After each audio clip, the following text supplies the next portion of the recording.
बिस्मिल्लाहिर्रहमानिर्रहीम, अस्सलामुअलैकुम, good morning, welcome to सुबह सवेरे पाकिस्तान। मैं हूं हमजा तारड़ और मैं हूं इशाल सुलेमान। प्रोग्राम का आगाज़ करेंगे इस उम्मीद के साथ कि आप अच्छे होंगे, खुशबाश होंगे और आज हफ्ते का दूसरा दिन भी आपका यकीनन अच्छा गुजरेगा। और मौसम अच्छा है तो अच्छा तो गुजरेगा। बहुत ही अच्छा है मौसम। अचानक रात को हवाएं चलना शुरू हो गई, बारिश हो गई, मतलब और ये प्रेडिक्शन में भी शामिल नहीं था कहीं भी कि बारिश होने वाली है, लेकिन अचानक से जो मौसम खुशगवार हो जाता है, बारिश शुरू हो जाती है, तो बस फिर क्या ही कहने। फिर इशाल के दिल का मौसम भी जो है वो सुहाना हो जाता है, जिसका अक्सर इशाल जिक्र करती है। आज सुबह भी जब आ रहे थे मौसम बहुत अच्छा था, और जब हम मतलब के दफ्तर पहुंच रहे थे उस वक्त बारिश का भी जो है हम देख रहे थे, बूंदाबांदी जो है वो शुरू हो गई। बिल्कुल बूंदाबांदी शुरू हो चुकी थी, और अरसे बाद मैं बहुत अर्ली मॉर्निंग उठी, और उठने के बाद मैंने वॉक भी की, और फिर मैंने अपने गार्डन से ताज़ी ताज़ी सब्जियां तोड़ी सुबह सुबह, क्योंकि टमाटर बड़े अच्छे लग रहे थे सुबह सुबह, तो मैंने उनको तोड़ा।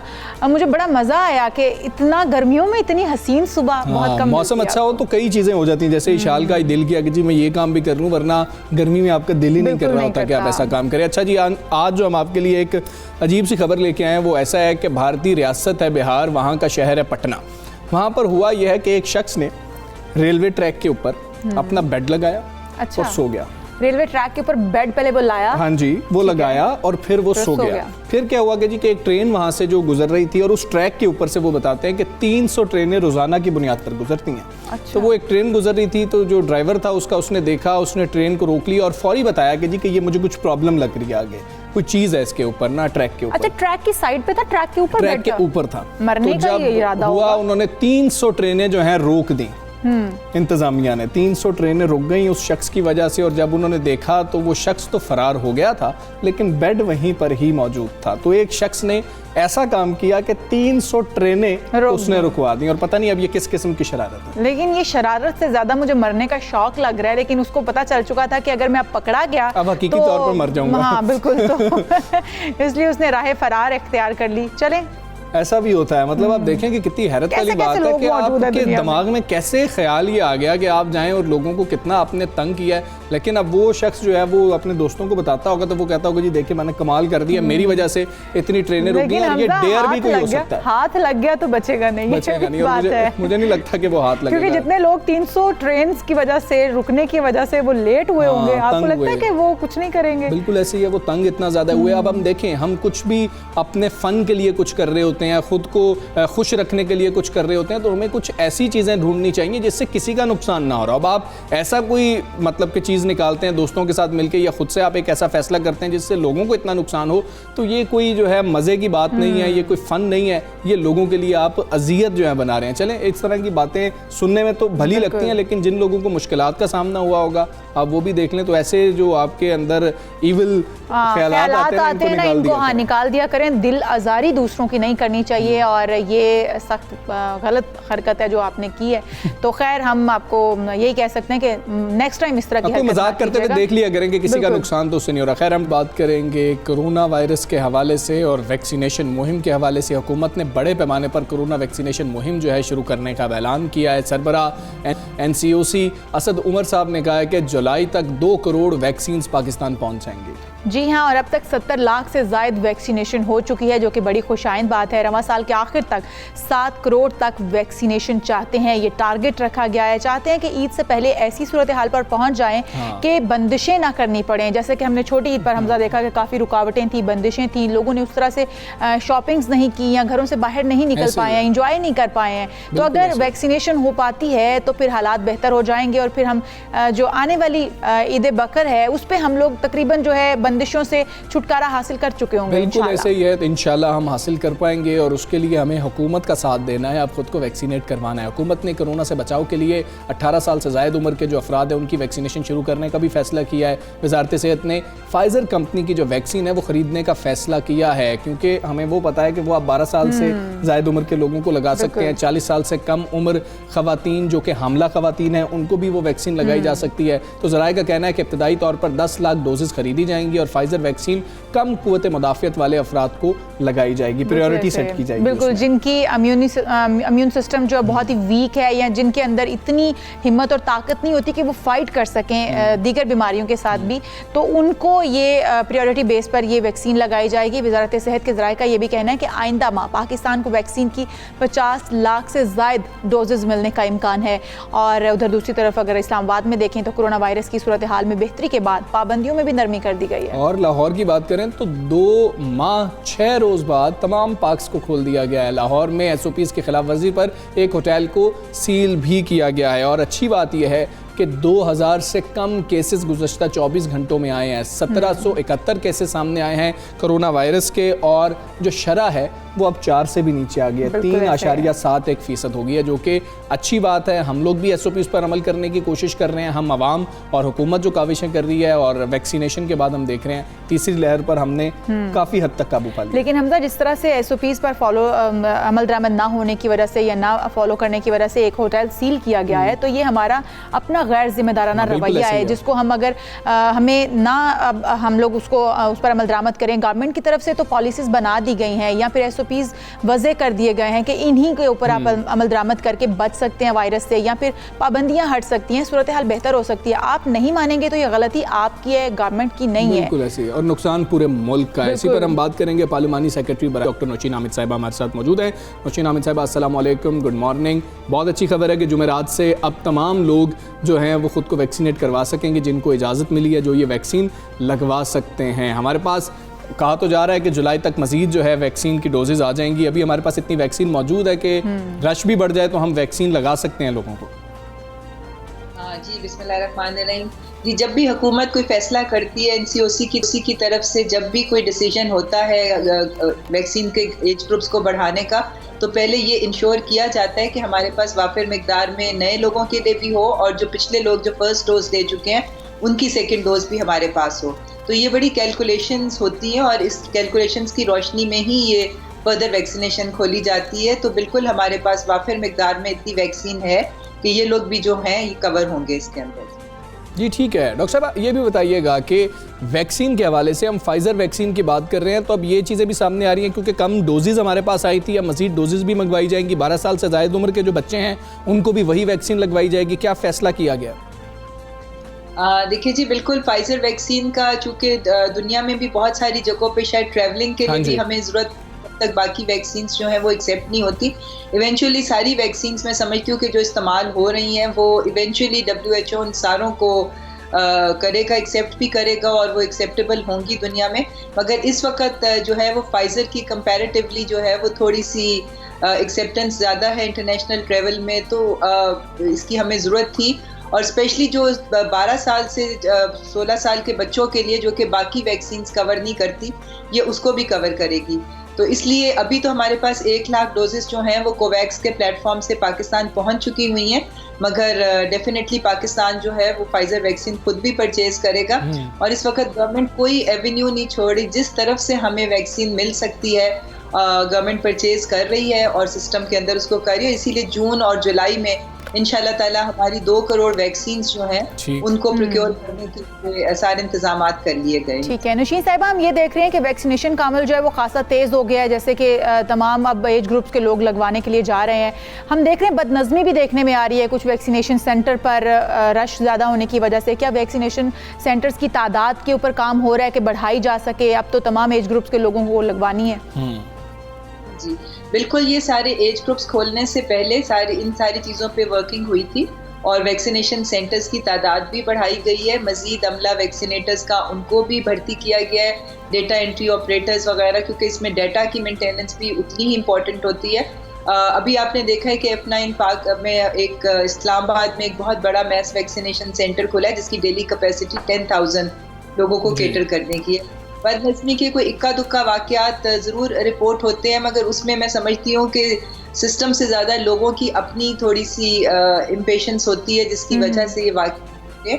मगर ओवरऑल अगर आप देखें तो पूरे पाकिस्तान में चाहे वो सिंध हो, बलूचिस्तान हो, पंजाब हो, KP हो, आज़ाद कश्मीर हो, हर जगह वैक्सीनेशन का अमल बहुत स्मूथली चल रहा है। और मैं समझती हूँ कि ऑलमोस्ट 100% सेटिस्फेक्शन है जो कोई भी वहाँ से वापस आता है। ठीक है डॉक्टर साहब, ये भी बता दीजिएगा कि जो फाइज़र की वैक्सीन है उसकी तकरीबन 1 लाख डोजेस पाकिस्तान को मिली हैं, और फिर हुकूमत क्या ये भी फैसला कर रही है कि उसके ऊपर चेक ज़्यादा रखा जाएगा, क्योंकि बासर अफराद ज़रा फाइज़र की वैक्सीन ही लगवाना चाह रहे हैं, वो बाहर ट्रैवल भी करना चाहते हैं, तो ट्रैवल एडवाइजरीज़ की वजह से वो अपना असर व रसूख इस्तेमाल करना चाहते हैं, क्या चेक रखा जाएगा इसके ऊपर? जी बिल्कुल, वैसे तो मैं आपको बताऊं कि तकरीबन तमाम वैक्सीन्स जो हैं उनके ऊपर चेक है, क्योंकि हमारा प्रॉपर डेटा एंट्री सिस्टम है, निम्स का जो नेशनल इम्यूनाइजेशन मैनेजमेंट सिस्टम है, उसके थ्रू हर डोज जो है वो मॉनिटर हो रही है। अब बीच में जाहिर है कोई थोड़ा सा अगर कोई बेईमानी है लोग, तो वो अब हम लोगों का अपना कसूर होता है, लोगों का, हमारी कॉम, मगर अदरवाइज हर वैक्सीन जो है वो मेंटेन उसका डाटा हो रहा है हमारे पास कि कहाँ पर कौन से में, कौन से DHQ में कहाँ पर कितनी वैक्सीन इस्तेमाल हुई है। फाइजर के बारे में आपको ये बता दूं कि ये चूंकि -70 के ऊपर स्टोर करनी पड़ती है, तो ये अल्ट्रा कोल्ड चेन की फैसिलिटी जो है वो पाकिस्तान की हर जगह पर मौजूद नहीं है। हमारे पास स्पेसिफाइड जगह हैं जहाँ पर ये, क्योंकि ये बड़ा एक्स्ट्रा इसके लिए इंतजामात करने पड़ते हैं, तो जहाँ जहाँ अल्ट्रा चेन होगी, तो मैं हालांकि अभी तो मैं यही समझती हूँ कि फाइजर को हमें लिमिटेड जगहों पे यूज़ करने की वो हमारे पास कैपेसिटी होगी, क्योंकि इसका स्टोरेज जो है वो बड़ा डिफिकल्ट है। -70 पे के पास ये फैसिलिटी है, EPI ने अपने आप को अपग्रेड किया है और इस किस्म की जो स्टोरेज थी उसको अवेल कर लिया था इसके पहुंचने से पहले, पर फिर भी इसमें हमें लिमिटेशंस होंगी। अच्छा नौशीन साहिबा, हर्ड इम्यूनिटी हासिल करने में तो हमें यकीनन वक्त लगेगा, क्योंकि अभी हमारे बहुत सारे लोग जो है वैक्सीनेट होने बाकी हैं, लेकिन अगर हम देखें तो बच्चों की वैक्सीनेशन के हवाले से दीगर ममालिक बहुत सारा काम कर रहे हैं, रिसर्चेस भी हो रही हैं, और अब हम अगर देखें तो बच्चों को लगाई भी जाने लगी हैं कुछ ममालिक में, लेकिन हमारे पाकिस्तान में इस हवाले से क्या कोई काम हो रहा है? हम कब तक बच्चों को वैक्सीनेशन शुरू कर सकेंगे? देखें, इसमें बच्चों के लिए जो दुनिया भर में जो काम हो रहा है उनके ऊपर क्लिनिकल ट्रायल्स शुरू हुए हैं। पाकिस्तान उसको बहुत क्लोजली, हमारी जो टेक्निकल एक्सपर्ट कमेटी है वो उन सारी चीज़ों को बहुत क्लोजली मॉनिटर कर रही है, और जैसे ही वो उसका कोई अप्रूवल्स प्रॉपर आते हैं तो इंशाल्लाह ताला बच्चों को भी इंक्लूड किया जाएगा। मगर इस वक्त मैं समझती हूँ कि जो पैटर्न हमने रखा हुआ है कि एज वाइज हम नीचे आए हैं, मोस्ट वल्नरेबल पॉपुलेशन से लेके, जैसे हेल्थ केयर वर्कर्स थे, फिर 70+ एज, तो ये पैटर्न जो है ये इससे हम लोग जो ज़्यादा एट रिस्क लोग हैं उनको पहले अगर हम कवर कर लें, और इंशाल्लाह ताला मुझे बहुत उम्मीद है कि इस साल के आखिर तक अगर हमारी 7 करोड़ पॉपुलेशन वैक्सीनेट हो जाती है, जिसके लिए अब हुकूमत काफ़ी सारे इक़दाम उठाने लगी हैं। हम लोग मुख्तलिफ अदारों को जो है उनसे राब्ते कर रहे हैं, चाहे वो प्राइवेट सेक्टर में हो, पब्लिक सेक्टर में हो, कि वो अपनी अपनी जो है स्टाफ है उसको वो लोग, उनके ऊपर लाजमी होगा कि वो उनकी वैक्सीनेशन को इंश्योर करें। इसी तरह से मीडिया के लोगों को इन्वॉल्व किया जा रहा है, उलमा को इन्वॉल्व किया जा रहा है, तो एक बड़े मास स्केल के ऊपर अब इंशाल्लाह ताला ये इसकी वैक्सीनेशन की ड्राइव शुरू होगी, और वैक्सीन हमारे पास है। और आज की खुशखबरी ये है कि आज हमारी पाकिस्तान में बनी हुई वैक्सीन भी आज शाम को लॉन्च हो जाएगी। अच्छा। और जी वो इंशाल्लाह, और वो उसकी कैपेसिटी ये होगी कि वो भी तकरीबन 30 लाख डोजेस पर मंथ बनाने की कैपेसिटी होगी। तो मैं समझती हूँ कि अब हमें वैक्सीन की शॉर्टेज का अल्हम्दुलिल्लाह कोई अंदेशा नहीं, बस इंशाल्लाह हमें कोई शॉर्टेज का जो है अंदेशा नहीं रहेगा, कोई सामना नहीं करना पड़ेगा। बहुत शुक्रिया डॉक्टर नौशीन अहमद साहिबा, पाकिस्तान से आप बात कर रही थी। गवर्नमेंट के पास वैक्सीन मौजूद है, लगवाना आपका काम है, जाएं और जाके खुद को वैक्सीनेट करना। बिल्कुल ऐसा ही है। अच्छा, एक तरफ तो हम इस वबा से लड़ रहे हैं, हमें इस तरह की सूरत हाल दरपेश है, और फिर हम अल्हम्दुलिल्लाह बहुत सारे ममालिक से बहुत अच्छे हैं कि हमारे यहाँ पर उतने ज़्यादा केसेस इस वक्त नहीं है, या फिर हमने बहुत जल्दी उस पर कंट्रोल कर लिया है, अपनी हिकमत अमली कह लें या फिर एहतियात कह लें। लेकिन दूसरी तरफ हम देखें तो कराची जो शहर है वो हमेशा मसाइल की आमाजगाह बना रहता है, और कराची को नज़रअंदाज करने पर इस वक्त MQM सिंध हुकूमत के खिलाफ मैदान में आ चुकी है। हाँ जी, और MQM की जानिब से गुज़श्ता रोज़ से एहतजाजी तहरीक का बाज़ाब्ता आगाज़ कर दिया गया, और पहले मरहले में सिंध हुकूमत के फैसलों और ज़्यादतियों के खिलाफ कराची के मुख्तलिफ इलाकों के चौकों में, चौराहों पर एहतजाजी बैनर्स आवेज़ा किए हैं उन्होंने। बिल्कुल ऐसा ही है, और रिक्शों, टैक्सियों, मुसाफिर गाड़ियों पर भी बैनर्स लगाए गए हैं। MQM के एहतजाजी बैनर्स में कराची के वसाइल पर कब्जा, कराची पर डाकू राज नामंजूर के नारे दर्ज किए गए हैं, और जाली डोमिसाइल पर भर्तियाँ हों या करप्ट और गैर मुकामी पुलिस की बेदखली और कराची को इसके हिस्से का पानी न देने का मुतालबा भी इस पे दर्ज किया गया। और ज़रा ये भी बता रहे हैं कि एहतजाज के दूसरे हिस्से में रैलियाँ, मुजाहरे और वज़ीर आला हाउस का घेराव भी शामिल है, जो कि हिकमत अमली बनाई गई है MQM पाकिस्तान की जानिब से। बात करेंगे MQM पाकिस्तान के रहनुमा ख्वाजा इजहारुल हसन साहब हमारे साथ हैं। ख्वाजा इजहार साहब, अस्सलाम वालेकुम, गुड मॉर्निंग। आपके एहतजाज के मकासद क्या हैं और इस तहरीक का मकसद क्या बल्दियाती इंतखाबात की तैयारी है या हुकूमत पर प्रेशर डालना कि कोई काम भी करे?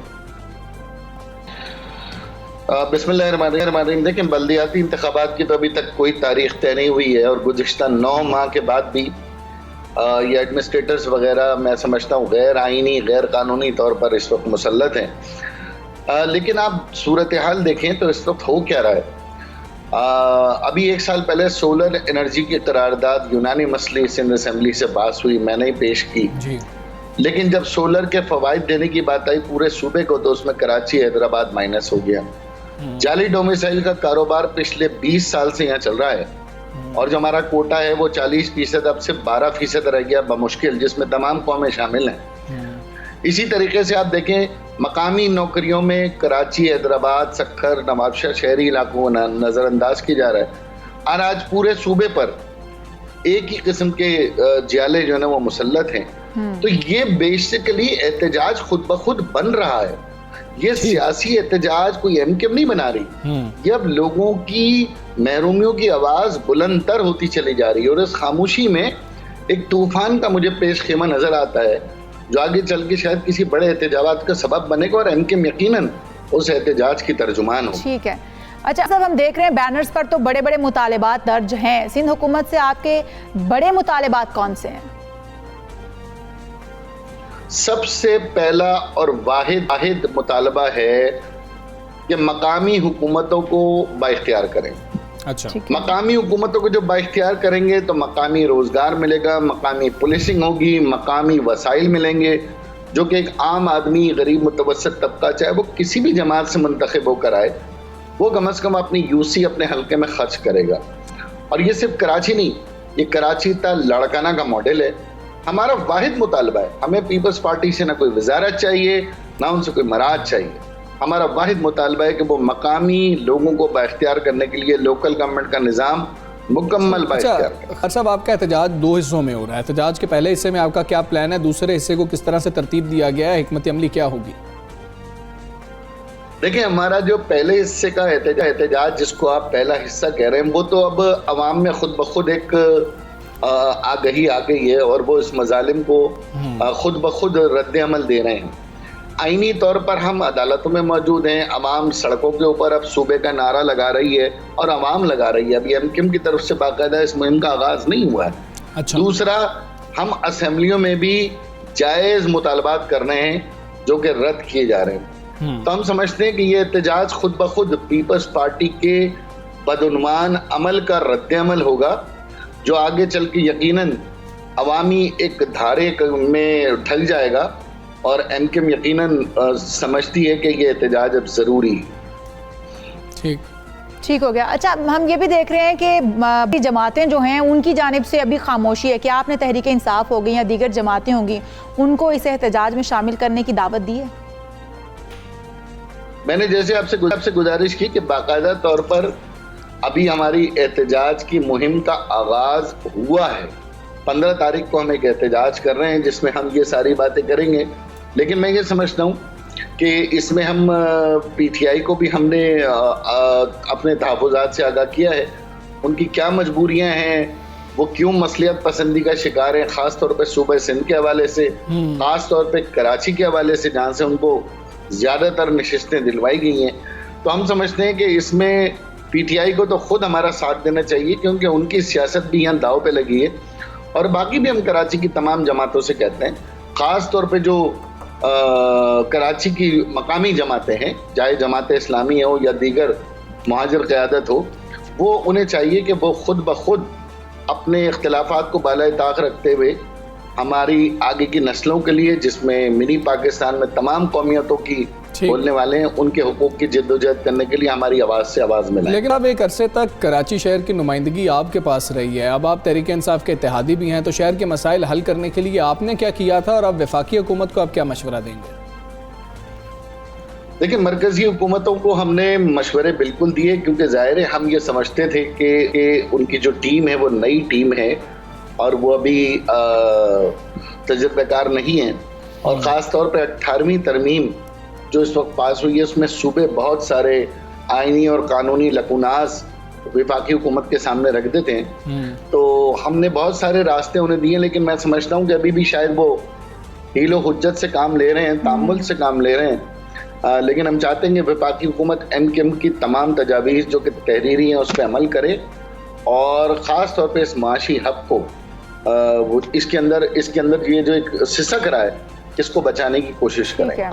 कादर साहब, सिंध में जाली डोमिसाइल पर भर्तियों के मामले पर आपकी पार्टी के शदीद तहफ़्फ़ुज़ात हैं। आप तो कानून साज भी हैं, फिर कोटा सिस्टम ख़त्म करने की तहरीक की जानिब कदम क्यों नहीं बढ़ाते?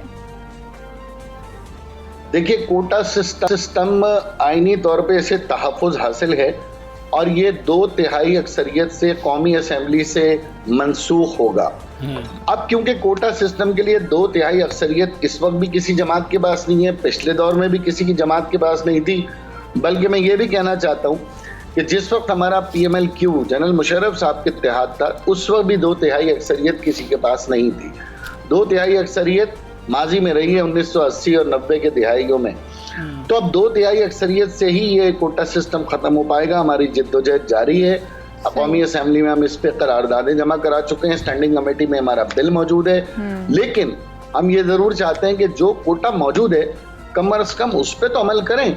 40% में भी आप जाली डोमिसाइल बनाकर हमारे 38% खा जाएं, डाका मार दें उस पर, तो ये तो जुल्म है आइन की, खासतौर पे आइन से। राहुल हसन साहब, बहुत शुक्रिया आपका। सवेरे पाकिस्तान से आप बात कर रहे थे MQM पाकिस्तान के जो तहफ़्फ़ुज़ात हैं और क्या उन्होंने प्लान तरतीब दिया है, किस तरीके से एहतजाज किया है किया जाएगा, वो बता रहे थे। बिल्कुल ऐसे ही। और हमजा, हम देखें तो ये बुनियादी मुतालिबात हैं जो इस वक्त हम बैनर्स पर भी दर्ज देख रहे हैं। ये तो शहर कायद के बुनियादी मुतालिबात में से आते हैं। पानी की तकसीम हो गई या फिर सीवरेज के मामलात हो गए या फिर कोटा सिस्टम की जैसे वो बात कर रहे हैं, तो सारे मामला वही हैं। लेकिन मामला ये भी तो है ना कि गुज़श्ता दौर में आप पीपल्स पार्टी के जो थे इत्तेहादी रहे हैं, तो अभी आपके पास वफाक के आप इत्तेहादी हैं, उसमें आपका किरदार क्या है, इसके ऊपर भी क्वेश्चंस लोग उठाते हैं। हम यहाँ पर एक ब्रेक लेंगे, ब्रेक के बाद वापस आएंगे। Stay with us.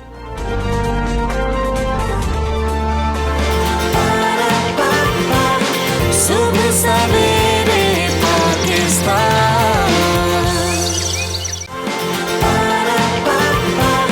सुबह सवेरे पाकिस्तान।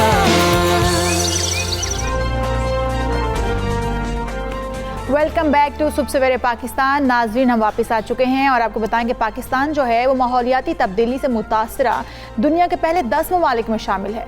रवा माह पाकिस्तान जो है वो आलमी माहौलियाती दिन की मेज़बानी भी करेगा। ये एक बड़ा एजाज़ है पाकिस्तान के लिए, क्योंकि पाकिस्तान की जो काविशें हैं वो बहुत ज़्यादा हैं ग्रीन पाकिस्तान के हवाले से। हाँ, उसको सराहा जा रहा है और उसको एक्नॉलेज किया जा रहा है। ग्रीन पाकिस्तान के इसी पैगाम को आम करने के लिए वज़ीर ख़ारिजा शाह महमूद कुरैशी साहब की क़यादत में इस्लामाबाद में साइकिल रैली का इनेकाद किया गया। यूरोपियन यूनियन की सफ़ीर जो हैं वो वहाँ पर मौजूद थी और समेत आवाम की बड़ी तादाद ने साइकिल रैली में शिरकत की है। बिल्कुल ऐसे ही है। और शाह महमूद कुरैशी जो हैं उनका ये कहना था कि माहौलियात के हवाले से पाकिस्तान की कोशिशों को दुनिया भर में तस्लीम किया जा रहा है, सराहा जा रहा है। उन्होंने कहा कि वज़ीर आज़म इमरान खान ने KP में बिलियन ट्री सोनामी से इस कदम का आगाज़ किया और अब 27 मई का जो 10 बिलियन सोनामी ट्री मुहिम का आगाज़ है वो किया जा रहा है। हम देखें तो वैसे वो उन 10 ममालिक में हमारा शुमार होता था जो कि माहौलियाती तब्दीली से मुतासिर थे, लेकिन अब आलमी सतह पर हमें जो है तस्लीम किया जा रहा है, काविशें जो हैं उनको एक्सेप्ट किया जा रहा है। बिल्कुल ऐसे ही है। वज़ीर ख़ारिजा ने यह भी कहा है कि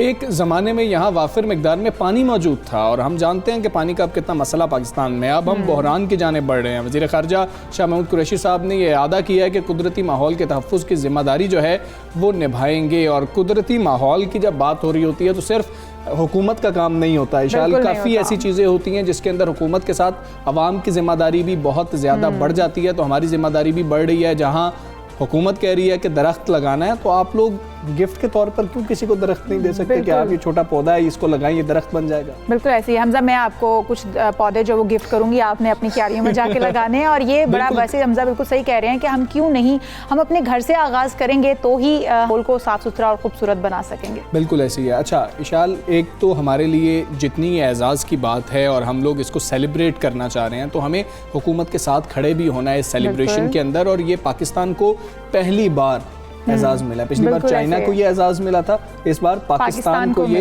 एजाज़ मिला है और ये बहुत अच्छी बात है। और इस पे वज़ीर आज़म इमरान खान साहब की जो काविशें हैं, पहली तकरीर मुझे याद आती है जो वज़ीर आज़म साहब ने की थी। बिल्कुल ऐसे ही। और हमजा, मैं कल हमजा को कह भी रही थी कि हम लोगों की एक प्रैक्टिस रही है कि गली मोहल्ले में कूड़े को रख देना, कचरा दान में डालने की बजाय हम अपने घर का कूड़ा करकट जो उठाते हैं और उसको सामने किसी के घर के सामने रख देते हैं। ऐसा बिल्कुल ना करें। और जो भी आप रैपर्स गाड़ियों में सफ़र करते वक्त आप बाहर फेंकते हैं, उनको खुदारा बाहर ना फेंके बल्कि गाड़ी के अंदर रखें और फिर कचरेदान में डालें। ये माहौलियाती तब्दीली में एक बड़ा फैक्टर है। जिस तरह से हम देखते हैं फैक्ट्रियाँ माहौल को गंदा कर रही हैं, फिर गाड़ियाँ जो हैं जो धुआं छोड़ती हैं वो बहुत ज़्यादा अफेक्ट कर रही हैं हमारे माहौल को। तो उसी तरह से ये जो आप गंद फेंकते हैं रोड्स पर, ये भी बहुत बड़ा फैक्टर है इसमें। बिल्कुल, गाड़ियों की बात की है, गाड़ियों की, बाइक्स की, जो हमारे व्हीकल्स हैं, 40 से 44% जो पोल्यूशन है वो हमारी इनकी वजह से हो रहा है, व्हीकल्स की वजह से। लेकिन आप किसी बंदे को कहें तो मतलब इशारा हमारी मजमूई, मतलब कि मैं कौम की बात कर रहा हूँ। अगर आप किसी को कह के तो देखें कि भाईजान ये आपकी बाइक का जो है ना साइलेंसर से बहुत ज़्यादा धुआं निकल रहा है, तो आप थोड़ा सा इसका काम करा लो। भाई तुम कौन हो? तुम कौन हो? तुम्हारा थोड़ी है पाकिस्तान, भाई ये रोड तुम्हारी थोड़ी है। इस तरह के अल्फाज इस्तेमाल किए जाते हैं।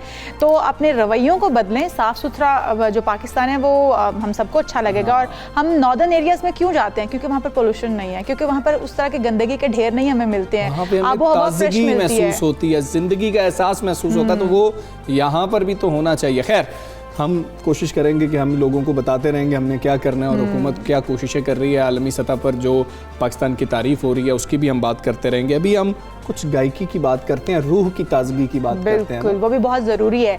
गायकी के ज़रिए सूफियाना कलाम को फैलाने वाली आबदा परवीन, मैं ये तो नहीं कहूँगी आबदा परवीन साहिबा हमारे साथ हैं, लेकिन आबदा परवीन की आवाज़ का जादू दुनिया भर में सर चढ़कर बोल रहा है। उन्हीं के स्टाइल को बहुत से लोग कॉपी करने की कोशिश करते हैं। ऐसी एक सूफ़ी गुलकारा हमारे साथ भी मौजूद हैं, तहसीन सकीना। हाँ जी, और ये हम कह रहे हैं ना कि कॉपी करना, कॉपी एक मतलब कि हम क्या कहेंगे इसको, कॉपी करना क्या है? ये हर एक का अपना एक अंदाज है। और ये जो सूफियाना कलाम पढ़ना है ना, मुझे ज़ाती तौर पर नहीं लगता इशाल, मतलब कि मैं भी लिसनर हूँ, कि ये कॉपी किया जा सकता है। ये अंदर से कोई आवाज़ होती है और ये हर कोई बंदा तो ये पढ़ भी नहीं सकता, इसको अदा ही नहीं कर सकता। तो ये अगर आपने फैसला किया है कि मैंने सूफियाना कलाम पढ़ना है, उसमें मुकाबला जाके फिर आबदा साहिबा से हो रहा होता है। और आइडियल तो हर एक का हो सकता है, कंपटीशन बहुत टफ है। आइडियल कोई भी किसी का हो सकता है, फिर उसकी तरह अपने आप को ढालना और वैसा ही स्टाइल, वैसी गायकी होना, ये बहुत कम लोगों को नसीब होता है। और तहसीन सकीना उनको मानती हैं, अपना आइडल मानती हैं। अभी फ़कीरा जो है एक कलाम उन्होंने पढ़ा है और वो क्या खूबसूरत कलाम है, बेहतरीन कलाम। आप अगर वो सुनते हैं तो आपको लगता है कि ये मतलब कि कुछ अलग ही दुनिया में आप चले गए हैं। खूबसूरत कलाम है। आपको वो कलाम भी सुनाएंगे। तहसीन सकीना हमारे साथ मौजूद है, उनको कहेंगे अस्सलाम वालेकुम, कैसी हैं आप? वालेकुम अस्सलाम जी, बिल्कुल ठीक, अल्लाह का शुक्र, आप ठीक हैं? बिल्कुल जी ठीक। और जैसे मैं कह रही थी कि आबदा परवीन मौजूद तो नहीं है, लेकिन उनसे मतलब मिलता जुलता मुशाबत ज़रूर है। आप थैंक यू, आपकी प्यार है। अच्छा, आपको कैसा लगता है वैसे, मतलब कि हम ये देखते हैं कि शुरू में जब होता है ना, तो कई सिंगर्स को अगर हम देख लें तो वो बड़ा ना पसंद करते हैं कि आपकी आवाज़ फलां के साथ मिलती है, लेकिन आहिस्ता आहिस्ता वो इनफरादियत की जानिब भी चलते हैं। हमने आपको भी देखा है कि बड़ी इनफरादियत भी है, आबदा साहिबा के काम को भी सामने रखें और आपको रखें, इनफरादियत भी। कैसा लगता है जूनियर आबदा परवीन जब आपको कहा जाता है? मैं ये समझती हूँ कि ये मेरे लिए बहुत बड़ा एजाज़ है, क्योंकि वो बहुत बड़ी खातून है। बेशक हमारे पाकिस्तान का बहुत बड़ा सरमाया है वो। मैं समझती हूँ कि उनका साया ही हमारे ऊपर बहुत रहमत की बात है। मुलाकात हुई कभी आपकी उनसे? जी, मेरी मुलाकात है, उनसे बात भी होती है। और मैं ये समझती हूँ कि हमारे लिए ये बहुत बड़ा असासा है आबदा जी, क्योंकि अप्रिशिएट किया उन्होंने कि हाँ मेरे जैसा उन्होंने बहुत पसंद किया। और उन्होंने कहा कि मैं जो चाहती थी कि जिस तरह का मैं चाहती थी कि कोई जैसे मेरा अंदाज था तो उसको पूरे प्रॉपर कॉपी करने वाला हो, तो मैंने इसमें बच्ची में देखा। अच्छा, उन्होंने कहा नहीं कि जब मैं आंखें बंद करती हूँ तुम गा रही होती हो, मुझे अक्सर लगता है कि ये कहीं मैं ही तो नहीं हूँ? उन जो पहला कलाम आया था जो वायरल हुआ बहुत ज़्यादा, आप लोगों ने बहुत पसंद किया। जब उन्होंने सुना तो फिर उनकी खुद कॉल आई जिन्होंने ये रिकॉर्ड किया था। अच्छा। तो उनसे उन्होंने कहा कि मैं बहुत खुश हूँ क्या और मैं ये सोचती हूँ कि इस कलाम का हक अदा हो गया। वाह वाह जबरदस्त। तो मेरे लिए ये बहुत बड़ी बात है। मेरी अच्छा, समझ होता पता है क्या है कि हम अगर किसी को कॉपी भी कर रहे हैं या उसके जैसा हम बनना चाह रहे हैं ना, तो वो फिर भी जो दूसरा है वो यही कहता है कि भाई मेरे जैसा नहीं हो सकता कोई। हाँ ठीक है, पास पास हो, लेकिन जी मेरे का जैसा बड़ापन नहीं ही हो तो सकता। ये है कि वो बिल्कुल। बहुत दाद देती हैं। अगर आप देखें वो बेशक। बहुत दाद देती हैं और बड़ी अच्छी बात आप है। कोई उनके देखें तो वो बच्चों को भी इतना ज़्यादा अप्रिशिएट करती होती हैं और झुक कर सलाम करती होती हैं। बिल्कुल ऐसे ही है। ये फैसला करना कि मैंने सूफी कलाम पढ़ना है, फिर उसको समझना, उर्दू हो, पंजाबी हो, फारसी हो, आप उसको समझ रही हैं, हिंदी हो, सराइकी हो, मतलब आप किस तरीके से इसका आगाज कैसे हुआ था, ये हमें थोड़ा सा बताएं। यहाँ पे रुझान कैसे पैदा हो गया? जो मेरे बेसिकली वालिद साहब थे ना, उनको इस कलाम की तरफ बहुत रुझान था। अच्छा। बहुत पसंद करते थे वो अरफाना कलाम को। अच्छा। तो जैसे सब लोग पढ़ते हैं घर में, ऐसे ही मैं पढ़ती थी। लेकिन जब मेरी शादी हो गई तो शादी के बाद मियाँ ने जब मेरी आवाज़ सुनी तो उन्होंने कहा आपका तो बड़ा अच्छा वोकल है, आपको तो पढ़ना चाहिए। क्या बात है। वो फ़कीर के मानने वाले थे, तो उन्होंने कहा कि ये अरफाना कलाम जो है ये वैसे ही जो इंसान रूह के साथ पढ़े और इसकी रूह का वज़ू हो, वाह। तो मेरे ख्याल में ये कोई ऐसी चीज़ नहीं जिसके ऊपर कैफियत तारी नहीं करता। बेशक। ये इतना पाक कलाम है। क्या बात। तो उनकी सपोर्ट की वजह से फिर मैं शोबिज़ में आ गई। अच्छा। तो फिर मैंने अरफाना और मालिक ने बहुत करम किया कि सब लोगों ने माशाल्लाह पसंद किया। दोनों मर्द आपको ऐसे सपोर्टिव मिले कि बिल्कुल। पहले वालिद Father, साहब ने बहुत सपोर्ट फिर किया और husband। अब आपके हस्बैंड आपको बहुत सपोर्ट ऐसे कर ही रहे हैं। ऐसे है तो बिल्कुल। माशाल्लाह हम देखते हैं आप जहाँ पे जाती हैं वो आपके साथ जाते हैं, वो बड़ा टाइम निकालते हैं आपके जी लिए। बिल्कुल प्रॉपर वो टाइम निकालते हैं और मैं कभी भी कहीं गई नहीं अकेली आज तक। अच्छा। जितने बहुत भी बड़ी मैंने- सपोर्ट है ये बहुत भी बड़ी साथ, support है। आपको एक इजाजत दे देना और हाँ। फिर आपके साथ हर कदम के साथ क्या कदम बात मिला है। के चलना। ऐसे ऐसे ये है बड़ी बात विमेन है। एम्पावरमेंट जिसकी हम बात कर रहे होते हैं ना, तो ये वो तौर तरीके हैं जो हमें अपनाने चाहिए और हमें आगे बढ़ना चाहिए, ताकि यहाँ जो खातून बैठी है वो ये बात कर रही हो कि मुझे जो वालिद साहब हैं वो मिले तो उन्होंने इतना सपोर्ट वो किया। खुद भी बहुत अच्छा पढ़ते हैं मेरे मियाँ, अच्छा। लेकिन वो अब नहीं पढ़ रहे, सिर्फ मुझे ही सपोर्ट कर रहे हैं। क्या बात है। वो कह रहे ये हैं, मैं बहुत सिर्फ बड़ी सुनूंगा। बात होती है कि अपने आप को पीछे करके और दूसरे को आगे, खुसूसन अपनी मिसिस को बीवी को, हाँ। लेके आना, ये बहुत बड़ा एक अच्छा, वो काम भी है। सूफियाना कलाम जो है वो पढ़ते हैं। जी नात भी पढ़ते थे पहले वो। ज़राए मिजाज में वैसे बात करने लगा हूँ, वो हस्बैंड है ना, शौहर है, उनका काम सुनना है, वो सुन रहे हैं, वो कह रहे हैं कि सुन रहे हैं। आप पढ़ती रहें, मैं और सुनता फिर आप रहूं। देखिए ना कि उनकी सेहत भी ऐसी है कि उन्हें सुनना ही पड़ेगा। गुस्से में अगर आ गई तो नहीं फिर आती गुस्से में, सोचें। मुझे नहीं लगता जितनी वो सपोर्ट करते हाँ, हैं ये जिस स्वीट तरीके- बहुत ऐसे लग ही। रही है। अच्छा, अब आप हमें ये बताएं ना ज़रा कि कभी ख्याल आया कि कुछ और भी गा लेना चाहिए था, कुछ और पढ़ लेना चाहिए था, या फिर हुआ कि नहीं मुझे पता है कि मैं यही हूँ और अब किसी से सीखती भी हैं, कोई रियाजत कर रही हो तो कोई उस्ताद जी हैं जिनसे सीखने की तरफ आप जाती हूँ? जी बिल्कुल, मैं ये समझती हूँ कि ये अरफाना कलाम जो है ये इतना बड़ा है कि इंसान इसको ही सही तरीके से बयान नहीं कर सकता। क्या बात बिल्कुल है। ऐसे ही। दूसरा ख्याल तब आता है जब इंसान एक काम को मुकम्मल कर लेता है। हाँ, आपके दादा आपके उस्ताद रहे हैं। जी, बिल्कुल। दादा भी सूफियाना कलाम पढ़ते थे। जी वो एक नात जैसे कसीदा पढ़ लेना वैसे थे। अच्छा अच्छा। और ये इतना बड़ा कलाम है कि मैंने ये कभी सोचा ही नहीं है।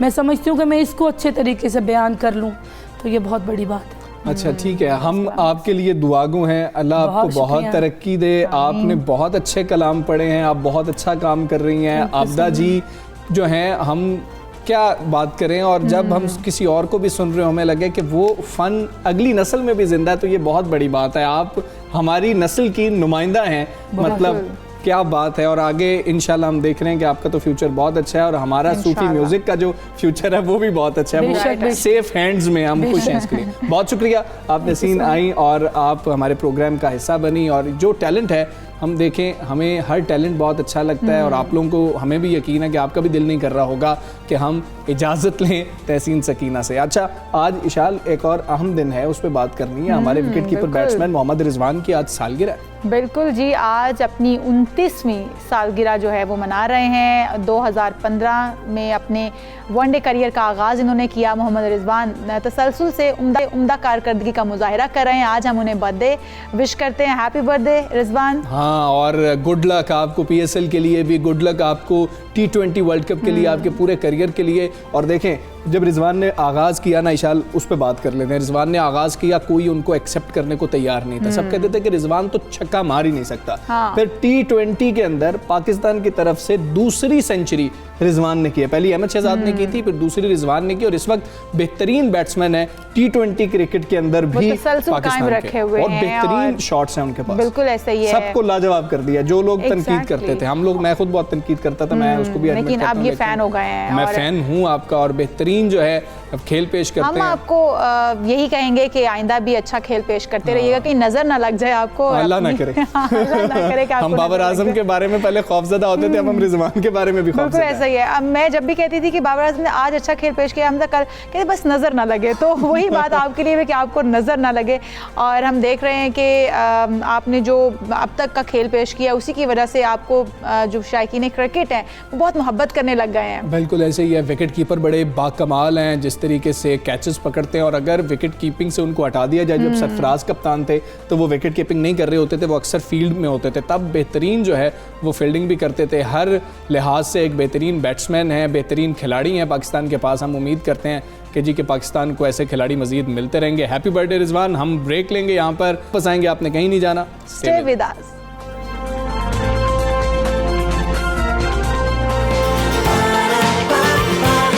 सुबह सवेरे पाकिस्तान,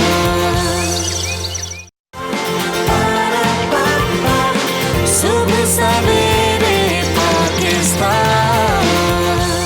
बात करेंगे कारोबारी बंदिशों की। मुसलसल कारोबारी बंदिश से कराची के ताजरों के अब सब्र का जो पैमाना है वो लबरेज हो चुका है, और ताजिर रहनुमाओं ने सिंध हुकूमत को 1 हफ्ते का अल्टीमेटम दे दिया है। बिल्कुल ऐसा ही है। मुतालिबात ना माने जाने पर आइंदा हफ्ते से सड़कों पर आने का ऐलान भी कर दिया। कराची प्रेस क्लब में डॉक्टर फारूक सत्तार के साथ मुश्तरका प्रेस कॉन्फ्रेंस करते हुए ताजिर रहनुमाओं का कहना था कि SOPs की खिलाफ वर्जी के नाम पर कराची के ताजरों का 50,000 रुपए का चालान किया जा रहा है, और अब उनके जो सब्र का पैमाना है लबरेज हो गया। वो सवाल ये भी कर रहे हैं, क्या नवाब शाह हो गया, सक्खर हो गया, वहां पर किसी पर 50,000 रुपए का जुर्माना किया गया है? सिंध हुकूमत 18वीं तरमीम का गलत इस्तेमाल कर रही है। अंजुमन ताजरान कराची इत्तेहाद जो है, उनके चेयरमैन का कहना था कि सिंध हुकूमत बेहिस हो चुकी है, अल्लाह से मदद मांगने या एहतजाज करने के अलावा हमारे पास कोई रास्ता नहीं रह गया। हम देख रहे थे कि कुछ केसेस बढ़े थे सिंध में, जिसके बाद पाबंदियां मजीद बढ़ा दी गई थी, लॉकडाउन की जाने पे गए थे, अब ये जुर्माने करने का कुछ मामला, चालान जो काटे जा रहे हैं। बिल्कुल ऐसा ही है। और अब तमाम ताजर बरादरी हमारा साथ दें, अगले हफ्ते सड़कों पर निकलकर फैसला करेंगे, ये ताजर बरादरान की जानिब से कहा जा रहा है। प्रेस कॉन्फ्रेंस से खिताब करते हुए MQM तंजीम बहाली कमेटी के सरबराह डॉक्टर फारूक सत्तार ने चीफ जस्टिस ऑफ पाकिस्तान से भी ये मुतालिबा किया है कि सिंध हुकूमत के जो मुतासिबाना फैसले हैं उनको ख़त्म करवाया जाए। और हम देख रहे थे कि जब ये हालात इस कदर ख़राब हुए थे, केसेस ज़्यादा बड़े थे, तो उसके बाद ये सख्तियाँ ज़रा सख्त की गई। अब देखते हैं कि मसाइल हैं क्या, प्रॉब्लम्स क्या हैं, जुर्माने क्यों किए जा रहे हैं, चालान क्यों काटे जा रहे हैं। ऑल पाकिस्तान अंजुमन ताजरान सिंध के रहनुमा जावेद कुरैशी साहब हमारे साथ मौजूद हैं। जावेद कुरैशी, अस्सलाम वालेकुम, गुड मॉर्निंग सर। सर ये बताइएगा, अभी किन मसाइल का सामना करना पड़ रहा है ताजिर बरादरी को, प्रॉब्लम है क्या, सिंध हुकूमत क्या बात नहीं सुन रही? हमजा साहब, पहले तो आपकी शुक्रिया कि आपने हमें हमारे मसाइल के लिए टाइम को लिया। दूसरी बात ये है कि सिंध गवर्नमेंट महसूस ये होता है कि ताजिर दुश्मनी पे उतर आई है। हमारा पूरा ईद का जो सीजन था वो बर्बाद किया गया लॉकडाउन के नाम पर, कि कोरोना के केसेस बढ़ गए हैं, लेकिन उसके बाद हालात कुछ बेहतर हुए। NCOC ने जो फैसले किए वो सिंध गवर्नमेंट ने मानने से इनकार कर दिया। आज हमारे छोटे ताजिरों की सूरत हाल ये है कि वो तकरीबन फाका कशी की नौबत पे हैं, अपनी प्रॉपर्टियां बेच चुके हैं, घर का जेवर बेच चुके हैं, बैंक से डिफॉल्ट कर चुके हैं। इस किस्म के मामलात हमारे बढ़ रहे हैं। हमें कहा जाता है सुबह 5 से 6 बजे आप अपनी शॉप खोलें और शाम 6 बजे बंद करते हैं। यहाँ से 4 बजे 5 बजे ऑफिस बंद होते हैं, वहां से हमारी शॉपें बंद होती हैं। तो एक बेहम ट्रैफिक जो है वो जाम होता है पूरे कराची का, और लोग अफरा तफरी का शिकार होते हैं। इसके साथ हमारे साथ जो दूसरी सनतें जो जुड़ी हुई है, मैरिज हॉल और रेस्टोरेंट, उनका तो बिल्कुल खाना खराब कर दिया गया है गवर्नमेंट ने। और कोई वहाँ जो दिहाड़ीदार तबका है उसके मुतालिक आप ये देखें कि वहाँ खुदकुशियों का रुझान बढ़ चुका है।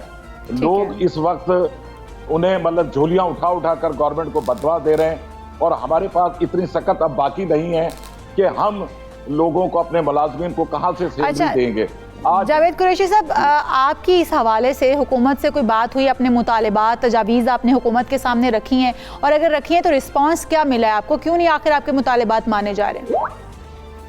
देखिए इशाल, मसला कुछ भी नहीं है। हमें गवर्नमेंट ने बराह रास्त हमारे किसी भी एक नुमाइंदे से रब्ता नहीं किया है। अच्छा। गवर्नमेंट सिर्फ कोरोना का आड़ लेकर इन छोटे ताजिरों को, और जो हमारा मुल्क एक माशी तरक्की की तरफ चल पड़ा था, उसमें अब रुकावटें पैदा हो चुकी है।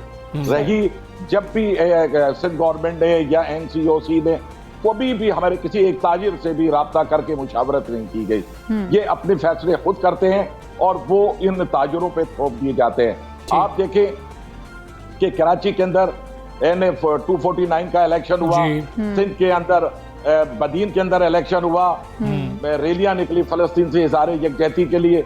दूसरे मामला देख रहे हैं, उधर कोई कोरोना नहीं आता, लेकिन जब बिजनेस हम करने शुरू करते हैं तो वहाँ कोरोना इतना तेजी से फैलता है कि वो कहते हैं कि सब कुछ बंद कर दिया जाए। ठीक है कुरैशी साहब, ये बताइएगा कि SOPs की बात हो रही है, फिर ये जो चालान किए जा रहे हैं 50,000 रुपए तक के, उस पर भी आप लोगों को एतराज़ है? क्या SOPs पर अमल दरामद नहीं किया जा रहा, फिर चालान किए जा रहे हैं, या फिर कोई और वजह है जिसलिए चालान किए जा रहे हैं? देखिए जी, वो बात यह है कि हम अपने जो छोटे जो ताजिर हैं उनकी जिम्मेदारी तो हम कबूल कर सकते हैं, लेकिन कस्टमर की जिम्मेदारी हम कैसे कबूल करेंगे? अब वो वहां जो 50,000, आप 50,000 की, मैं आपको 2 लाख रुपए की भी रसीदें दिखा सकता हूं कि उन्होंने जो वजह क्या होती है सर? के ऊपर वजह सिर्फ यही है कि जी आपने यहाँ रश किया हुआ है, आपने कुछ किया हुआ है। सिर्फ ये किया जा रहा है कि ये ताजिर जिंदा ना रहे इस मुल्क पे, जो इस मुल्क के लिए खुशहाली का बाइस बनना चाहता है, वो इसके ऊपर तमाम पाबंदियां आ जाती हैं। मुझे ये समझ में नहीं आता कि शादी हाल के अंदर सिर्फ कराची के अंदर 1 मिलियन दिहाड़ीदार तबका उससे मुंसलिक है। ठीक है। कहां से वो गोश्त आता है, सब्जी आती है, वो लोग गिलगित बल्किस्तान, पंजाब, दूसरे इंटीरियर सिंध से लोग जब आते हैं, वो लोग हैंड टू माउथ होते हैं, वो लोग डेली बेसिस पे अपना काम करते हैं और अपनी फैमिली को वो पैसा भेजते हैं। आज 2 माह से वो शादी हाल बंद है। मुझे बताएं हम किनका दरवाजा जाकर खड़काएं? अच्छा कुरैशी इस तरीके से कुरैशी साहब, आप कहते हैं कि चालान काटे जाते हैं, आप अपनी हद तक या बड़े ताजरों की हद तक, बड़े कारोबारी जो हैं उनकी हद तक तो आप कह सकते हैं कि SOPs फॉलो करवाए जा सकते हैं, लेकिन अब छोटे दुकानदार को नहीं कह सकते, या फिर आप जिस तरह से कस्टमर आ रहे हैं उनको पाबंद नहीं कर सकते? क्यों नहीं ऐसा होता कि बाहर लिख कर लगाया जाए नो मास्क नो एंट्री, ताकि आपका बिजनेस भी ठप ना हो, आपके ऊपर भी चालान या बात ना आए और कस्टमर जो है वो भी इस चीज़ को फॉलो करें? ऐसा भी तो किया जा सकता है। और फिर आपकी तजावीज़ क्या हैं? देखिए इशाल, आपने जो बात कही, छोटा ताजिर हो या बड़ा ताजिर, वो हमारा ताजिर है। हम इस चीज का फर्क महसूस नहीं करते कि ये बड़ा ताजिर है या छोटा। हम जिनको रिप्रेजेंट करते हैं वो हमारे लिए सब बराबर है। लेकिन आपने बात की, उनको फॉलो नहीं किया जाता SOP, ऐसी बात नहीं है। हमने तमाम बैनर लिए हुए हैं, अपने शॉप के ऊपर स्टिकर लगाए हुए हैं कि भाई नो मास्क नो एंट्री। उसके बाद हमारी तजावीज ये है सिंध गवर्नमेंट से बिलखुसूस, हमें सुबह 10 से रात 10 बजे तक का कारोबारी टाइम दिया जाए। हमारी शादी हाल जो 150 अफराद की जो NCOC ने जो इजाजत दी थी, उसे खोला जाए ताकि उन लोगों को जो दिहाड़ीदार तबका है उन्हें रोजगार मिल सके। अच्छा, अब ये देखें, कराची के अंदर लाखों अफराद डेली आता है और डेली जहां से जाता है, वो कहां से खाने पीने का बंदोबस्त करेगा? क्या वो घर से खाना बनवा कर लाएगा? कहां बैठेगा? वो तो मुकामी आदमी जो है वो अपने घरों में, चलो उनके यहाँ पकता है। लेकिन मुझे बताएं, रेस्टोरेंट आप बिल्कुल SOP पे अमल कराएं। हम इससे इनकार ना हमने पहले भी किया है।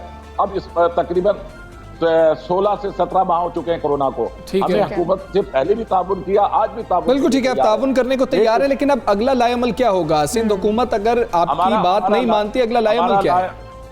हमारा लाएअमल, हम बिल्कुल भरपूर एहतिजाज करेंगे और हो सकता है कि हम खुद ही मुकम्मल लॉकडाउन की तरफ चले जाएं। और अपनी शॉपों पे ताले लगाकर, अपनी शॉपों पे ताला लगाकर हम जो है वो CM हाउस के बाहर धरना दें।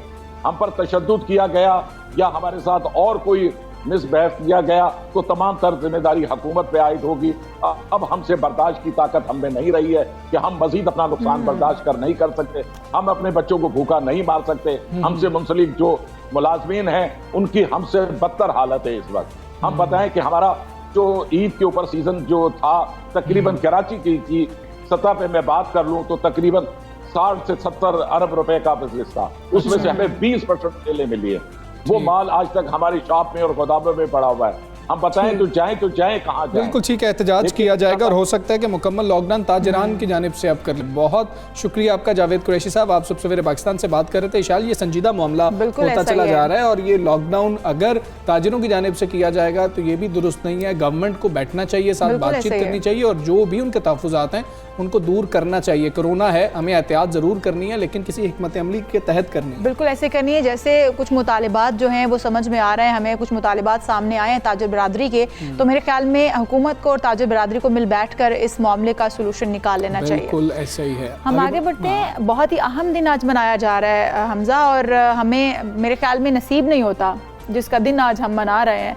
तो पाकिस्तान समेत दुनिया भर में सेहत बख्श नसीब नहीं होता ना जी बिल्कुल, हाँ, खालिस नसीब नहीं तो होता। हमें होता है, पता नहीं वो मतलब सफेद रंग की कोई चीज नसीब हो जाती है हाँ, हमें, लेकिन वो दूध होता है खालिस या नहीं, नहीं पता होता। तो पाकिस्तान समेत दुनिया भर में सेहत बख्श और तवानाई से भरपूर दूध की अहमियत का आलमी दिन आज मनाया जा रहा है। और मैं ये समझती हूँ कि आज जो है वो जितने दूध का कारोबार करने वाले हैं उनको ये प्रोग्राम लाजमी देखना चाहिए, क्योंकि ये उनको इस चीज़ से पता चलेगा कि यार कितनी अफादियत होती है दूध की जिसको ये ज़ाया कर देते हैं। हम उसको ये नहीं कहते कि तमाम लोग ऐसे हैं, लेकिन हम उन लोगों की सिर्फ बात कर रहे हैं जो लोग ये काम करते हैं। वो आज कह रहे होंगे कि आज तो हमारा दिन है, आज हम थोड़ा सा मजीद पानी अंदर मिला लेते हैं और फिर जब पानी मिला रहे हैं तो उसको ये भी देख लिया करेंगे कैसा पानी मिला रहे हैं, वो पानी भी ठीक है कि नहीं है, मजीद आप नुकसान नहीं कर रहे। अच्छा, आज जो ये दिन मनाया जा रहा है, मकसद क्या है? मतलब आलमी इंसानियत को सेहत और तवानाई के छलकते हुए ज़ख़ीरे की अहमियत और अफादियत से आगाह किया जाए। दूध और दूध से बनी हुई मसनूआत ना सिर्फ कैल्शियम से भरपूर होती हैं बल्कि जायकेदार भी होती हैं। हम हड्डियों की बात करते हैं, बच्चों की बात कर रहे होते हैं कि बच्चों को दूध की बहुत ज़रूरत होती है, बुजुर्गों को भी ज़रूरत होती है, हर शख्स को ज़रूरत होती है। लेकिन जो दूध हम तक पहुँच रहा है, ख़ास तौर पर हम शहरी इलाकों की बात कर रहे हैं, क्या एक तो वो खालिस है, दूसरा अगर उसके अंदर पानी मिला होता है तो वो पानी भी ठीक है या नहीं है, क्योंकि लोग अपने घरों में तो बहुत एहतियात करते हैं लेकिन जब दूध आ रहा होता है उसका कुछ पता नहीं होता। तो हमारे साथ फूड एक्सपर्ट मोहसिन भट्टी साहब मौजूद हैं, मानेंगे उनको काफ़ी चीज़ें ये पता होती हैं। हमें बहुत जो है ना खौफज़दा मैं तो हो जाता हूँ भट्टी साहब की बातें सुन के, लेकिन उस पर अमल करता हूँ तो मुझे फ़ायदा भी होता है। भट्टी साहब अस्सलाम वालेकुम। बहुत बहुत शुक्रिया सर, बड़ा अहम दिन है आज, उसकी अफादियत का भी हमें पता है, हड्डियों को मजबूत करता है, दूध एक मुकम्मल ग़िज़ा है। इसके ऊपर बाकायदा हम छोटे होते थे तो ऐसे अंग्रेज़ी में भी लिखा करते थे, उर्दू में भी मजमून लिखते थे, लेकिन वो जो दूध मुकम्मल ग़िज़ा है वो दूध इस वक्त अवेलेबल है। आपने बहुत ही अहम नुक्ता उठाया है। और जो आप अभी बात कर रहे थे कि दूध में जो पानी मिलाया जाता है और पता नहीं किस तरह का पानी मिलाया जाता है, आप यकीन करें कि अगर आपको कोई दूध दे रहा है और वो उसमें सिर्फ पानी मिला रहा है तो आप समझ लें कि वो बंदा ईमानदार है।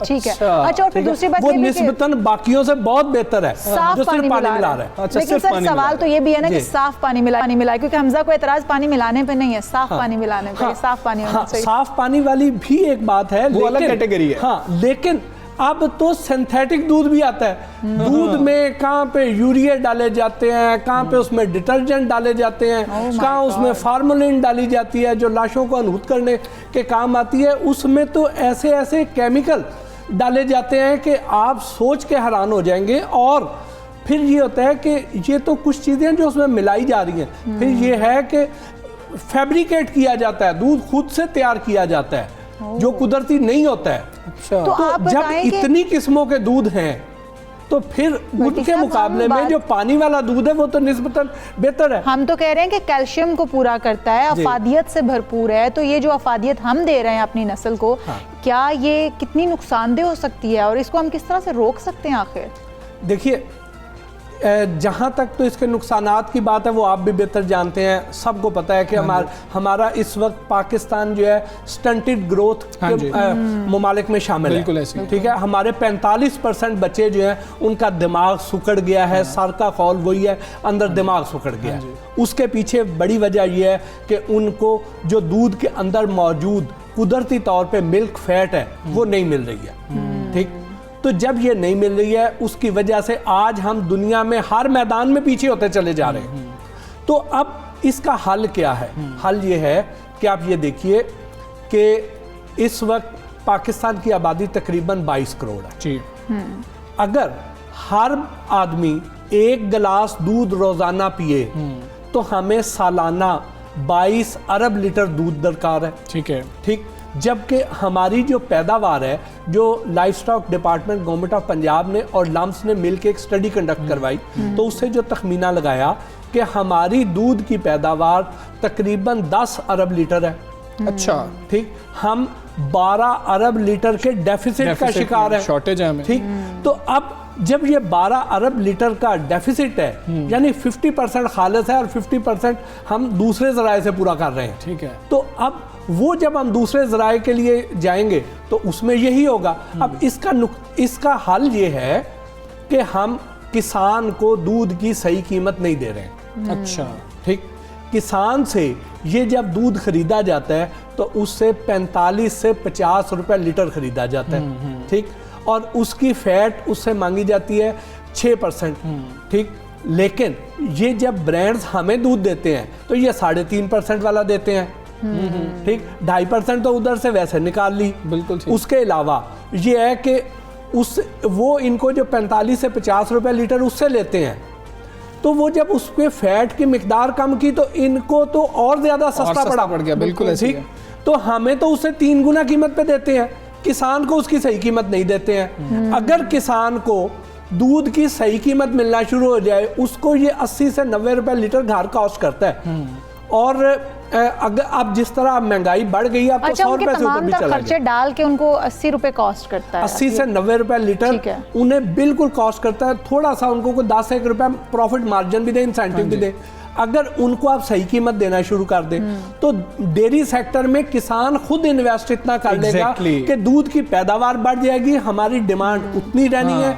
ये गैप जब फिल होएगा तो खालिस की पैदावार बढ़ती जाएगी, नाखालिस की रेशो कम होती जाएगी। अब भट्टी साहब हमें ये बताएं ना, हम मतलब कि मैं अभी मजाक भी कर रहा था पहले, मैं कह रहा था कि बड़ा शवारमा, वाकई बड़ा शवारमा, वाकई बड़ा शवारमा इस हद तक जो है मार्केट में मौजूद है। खालिस दूध, वाकई खालिस दूध, असली वाकई खालिस दूध, ये हम क्लेम कर रहे होते हैं। अल्लाह की कसम खालिस दूध। एग्जैक्टली ये मतलब कि एंड है ना इस पे। हमें किसकी बात पे यकीन करना चाहिए? हमारे पास कोई लिटमस टेस्ट मौजूद है कि जो हम कर सके, हमें मालूम हो सके ये दूध है कि नहीं है और फिर ये खालिस है या नहीं है? जी, उसके लिए कुछ टेस्ट ऐसे हैं जो आप घर पे परफॉर्म कर सकते हैं। अच्छा। ठीक, जिससे आप चेक कर सकते हैं। और कुछ ये है कि उसके लिए आपको लेबोरेटरी में जाना पड़ेगा। जो टेस्ट हम घर पे कर सकते हैं उनमें अव्वलीन ये है कि अगर आपके घर में जो दूध आ रहा है वो रूम टेम्परेचर पे 4-5 घंटे पड़ा रह गया है, ठीक है, और खराब हो गया है, ठीक है, तो इसका मतलब ये है कि वो दूध जाली नहीं था। ठीक है। अच्छा। उसमें फार्मोलिन या दूसरे केमिकल्स नहीं डाले गए थे। ठीक है। क्योंकि अगर उसमें दूसरे केमिकल्स डाले जाएंगे तो उसमें जो मौजूद बैक्टीरिया है वो मर जाएगा। दूध खराब किस वजह से होता है कि वो बैक्टीरिया एक्टिवेट होता है और दूध फट जाता है। दुरुस्त बात। ठीक, अगर वो फट गया तो इसका मतलब ये है कि दूध जो है वो सिंथेटिक नहीं है। ठीक है, ठीक है, ठीक हो गया, खालिस है कि इसीलिए वो खराब हो जी। गया। अगर आपका दूध वहां पे सारा दिन पड़ा रहता है और खराब नहीं होता है तो समझ जाए कि ये 2 नंबर है। ठीक है। उसके अलावा ये है कि आप उसको देखें कि थोड़ा जितना दूध है, 1 कप दूध है, उसमें 1 कप पानी डाल लें, उसको अगर थोड़ा सा गर्म कर लें और उसमें पायोडीन के ड्रॉप्स डाल दें। अच्छा। पायोडीन, ये जो जख्मों पर लगाने जो वाली जख्मों पर पायोडीन। लगाने, अच्छा। ठीक, पायोडीन के ड्रॉप्स डाल दें तो उससे ये होगा कि अगर दूध में स्टार्च डाली गई है, अच्छा, पाउडर जिसे कहते हैं ना कि ये पाउडर वाला दूध है, हाँ जी, अगर उसमें स्टार्च डाली गई है तो वो इसके साथ रिएक्ट करेगी। अच्छा। और उसका कलर जामनी टाइप का हो जाएगा। ठीक है। दूध का पर्पल कलर का, पर्पल कलर का। ठीक है। ठीक, वो हल्का भी हो सकता है, गाढ़ा भी हो सकता है, वो उसकी रेशियो पे डिपेंड करता है। ठीक है। और अगर खालिस दूध है तो उसका कलर चेंज नहीं होगा? नहीं होगा उसका कलर चेंज। अच्छा। कुछ भी नहीं होगा उस पे? उसमें वो पायोडीन की वजह से हल्का सा उसका रंग येलोइश जरूर हो जाएगा, ब्लू या पर्पलिश नहीं होएगा। बिल्कुल ठीक है। जबरदस्त। फिर वो दूध आपने पीना नहीं है, वो सिर्फ आप चेक करने के लिए कर रहे हैं। और ये 1 कप में ही चेक कीजिएगा, पूरा देज का मत रख दीजिएगा पायोडीन डाल वो के। आपको पता लग जाएगा। फिर उसमें ये है कि आप ये करें कि दूध कच्चा दूध लें। अच्छा, ठीक है। ठीक, कच्चे दूध को लेके एक शीशे की या स्टेनलेस स्टील की प्लेट ले लें साफ, उसको यूं तिरछा रखें। अच्छा। उसके ऊपर एक ड्रॉप डाल दें। ठीक है। ठीक, अब ड्रॉप डालेंगे तो वो ड्रॉप तेजी से नीचे की तरफ जाएगा। अच्छा। जब वो नीचे की तरफ जाएगा तो अगर खालिस दूध होगा तो तो वो ड्रॉप वहाँ पे ठहर जाएगा और बड़ा आराम से नीचे ये हम जाएगा। कच्चे दूध की बात कर रहे कच्चे हैं जो दूध अभी की तक बात हमने कर उबाला नहीं है। जिसे उबाला नहीं। खालिस जो है वो आहिस्ता आहिस्ता नीचे खालिस जाएगा। आहिस्ता आहिस्ता जाएगा। जितनी पानी की मिकदार ज्यादा होगी उतना तेजी से नीचे जाएगा। अच्छा। ठीक। और थोड़ी देर बाद जब वो खुश्क हो जाएगा तो उसको आप यूं हाथ लगाएंगे उस लकीर को तो आपका हाथ चिपकेगा। अच्छा। क्योंकि उसमें पाउडर की मिलावट होगी। नहीं, उसमें इसका मतलब यह है कि कुदरती तौर पे फैट है। हाँ ठीक है ठीक है ठीक है। ठीक है, ये उसकी- खालिस वाले की जी बात खालिस कर वाले रहे की। हैं, ठीक और जिसमें पानी होगा, जिसमें फैट्स कुदरती तौर पे नहीं है, वो आपके हाथ को नहीं चिपकेगा। और वो अपना निशान भी थोड़ी देर बाद ही खत्म हो जाएगा। खालिस दूध वाले की निशान बड़ी देर तक रहेगा जी। ठीक है भट्टी साहब, अब एक और मसला भी है। जब शहर में हम किसी को खालिस दूध दे देते हैं ना, कोई अच्छा बेचारा इंसान है वो खालिस दूध देता है, घर पूरे का पेट खराब हो जाता है, वो कहते हैं कि जी इसका दूध तो ठीक नहीं है। ये कितना मसला है? ये बड़ी बदकिस्मती है कि हम बदकिस्मती से हमें जब खालिस नहीं मिलता है तो फिर यही होता है कि जब हमें खालिस चीज़ मिलेगी तो वो मैदा उससे यूज टू नहीं होता, वो उसे एक्सेप्ट नहीं करता। बिल्कुल ठीक है। अब आप देखें कि मिलता ही नहीं है खालिस दूध। जो आपने पैरामीटर्स बताए, हम ला के अपनी लैब में उनको चेक भी कर लेते हैं, पता चला जी हमें खालिस दूध नहीं मिल रहा। फिर क्या करना चाहिए? क्या पैकेट का दूध यूज कर लें या क्या करें? फिर हम उसके और साथ हम- जाके लड़ाई और हम मोल लें। कार्रवाई क्या करवा सकते हैं अगर हमें मालूम हो जाए कि ये शख्स हमें 2 नंबर दूध बेच रहा है? फिर हम कार्रवाई क्या करेंगे? आप उसके लिए ये करें कि जो तो पंजाब के रहने वाले लोग हैं वो इस लिहाज से खुश नसीब हैं कि यहाँ पे पंजाब फूड अथॉरिटी बहुत ज्यादा काम कर एक्टिव रही है, बिल्कुल। एक्टिव है।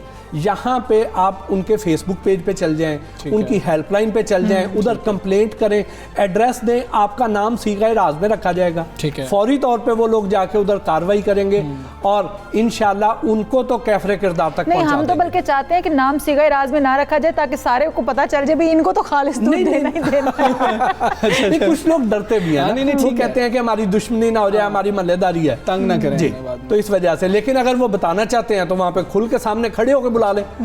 ठीक है। बट साहब एक और चीज़ भी है, आप माशाल्लाह फूड एक्सपर्ट हैं। घर में लोग ऐसा करते हैं कि इकट्ठा दूध कहीं जगह से, कुछ लोग हैं चले जी किसी गांव से मंगवा लिया, किसी से ले लिया, उसको फ्रीज कर लिया, उसको 15-20 रोज़ के लिए इस्तेमाल करते रहे, एक एक करके वो निकालते रहे, कुछ अपनी मकदार 3 लीटर चाहिए 4 लीटर, उसको गर्म किया, उबाला और फिर इस्तेमाल किया। ये दुरुस्त है? नहीं करना चाहिए? क्या करना चाहिए? कर लेना चाहिए, लेकिन उसमें थोड़ी एहतियात के साथ करना चाहिए। नंबर 1 एहतियात ये है कि जब भी आप दूध को फ्रीज करें, ये बड़ा सेंसिटिव आइटम है, तो -18 डिग्री टेम्परेचर को मेंटेन करें। अच्छा जी।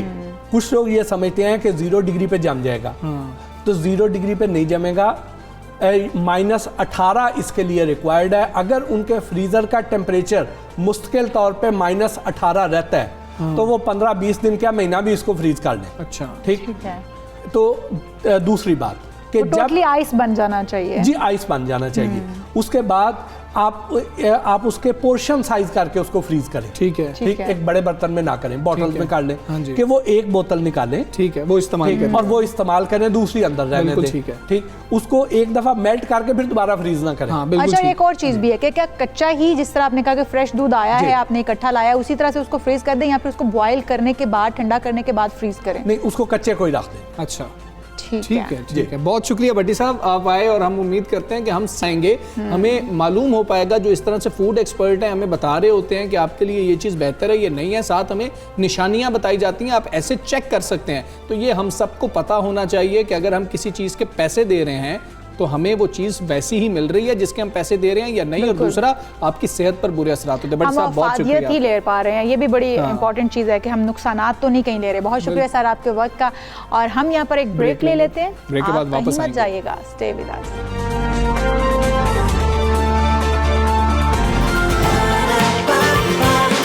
सुबह सवेरे पाकिस्तान,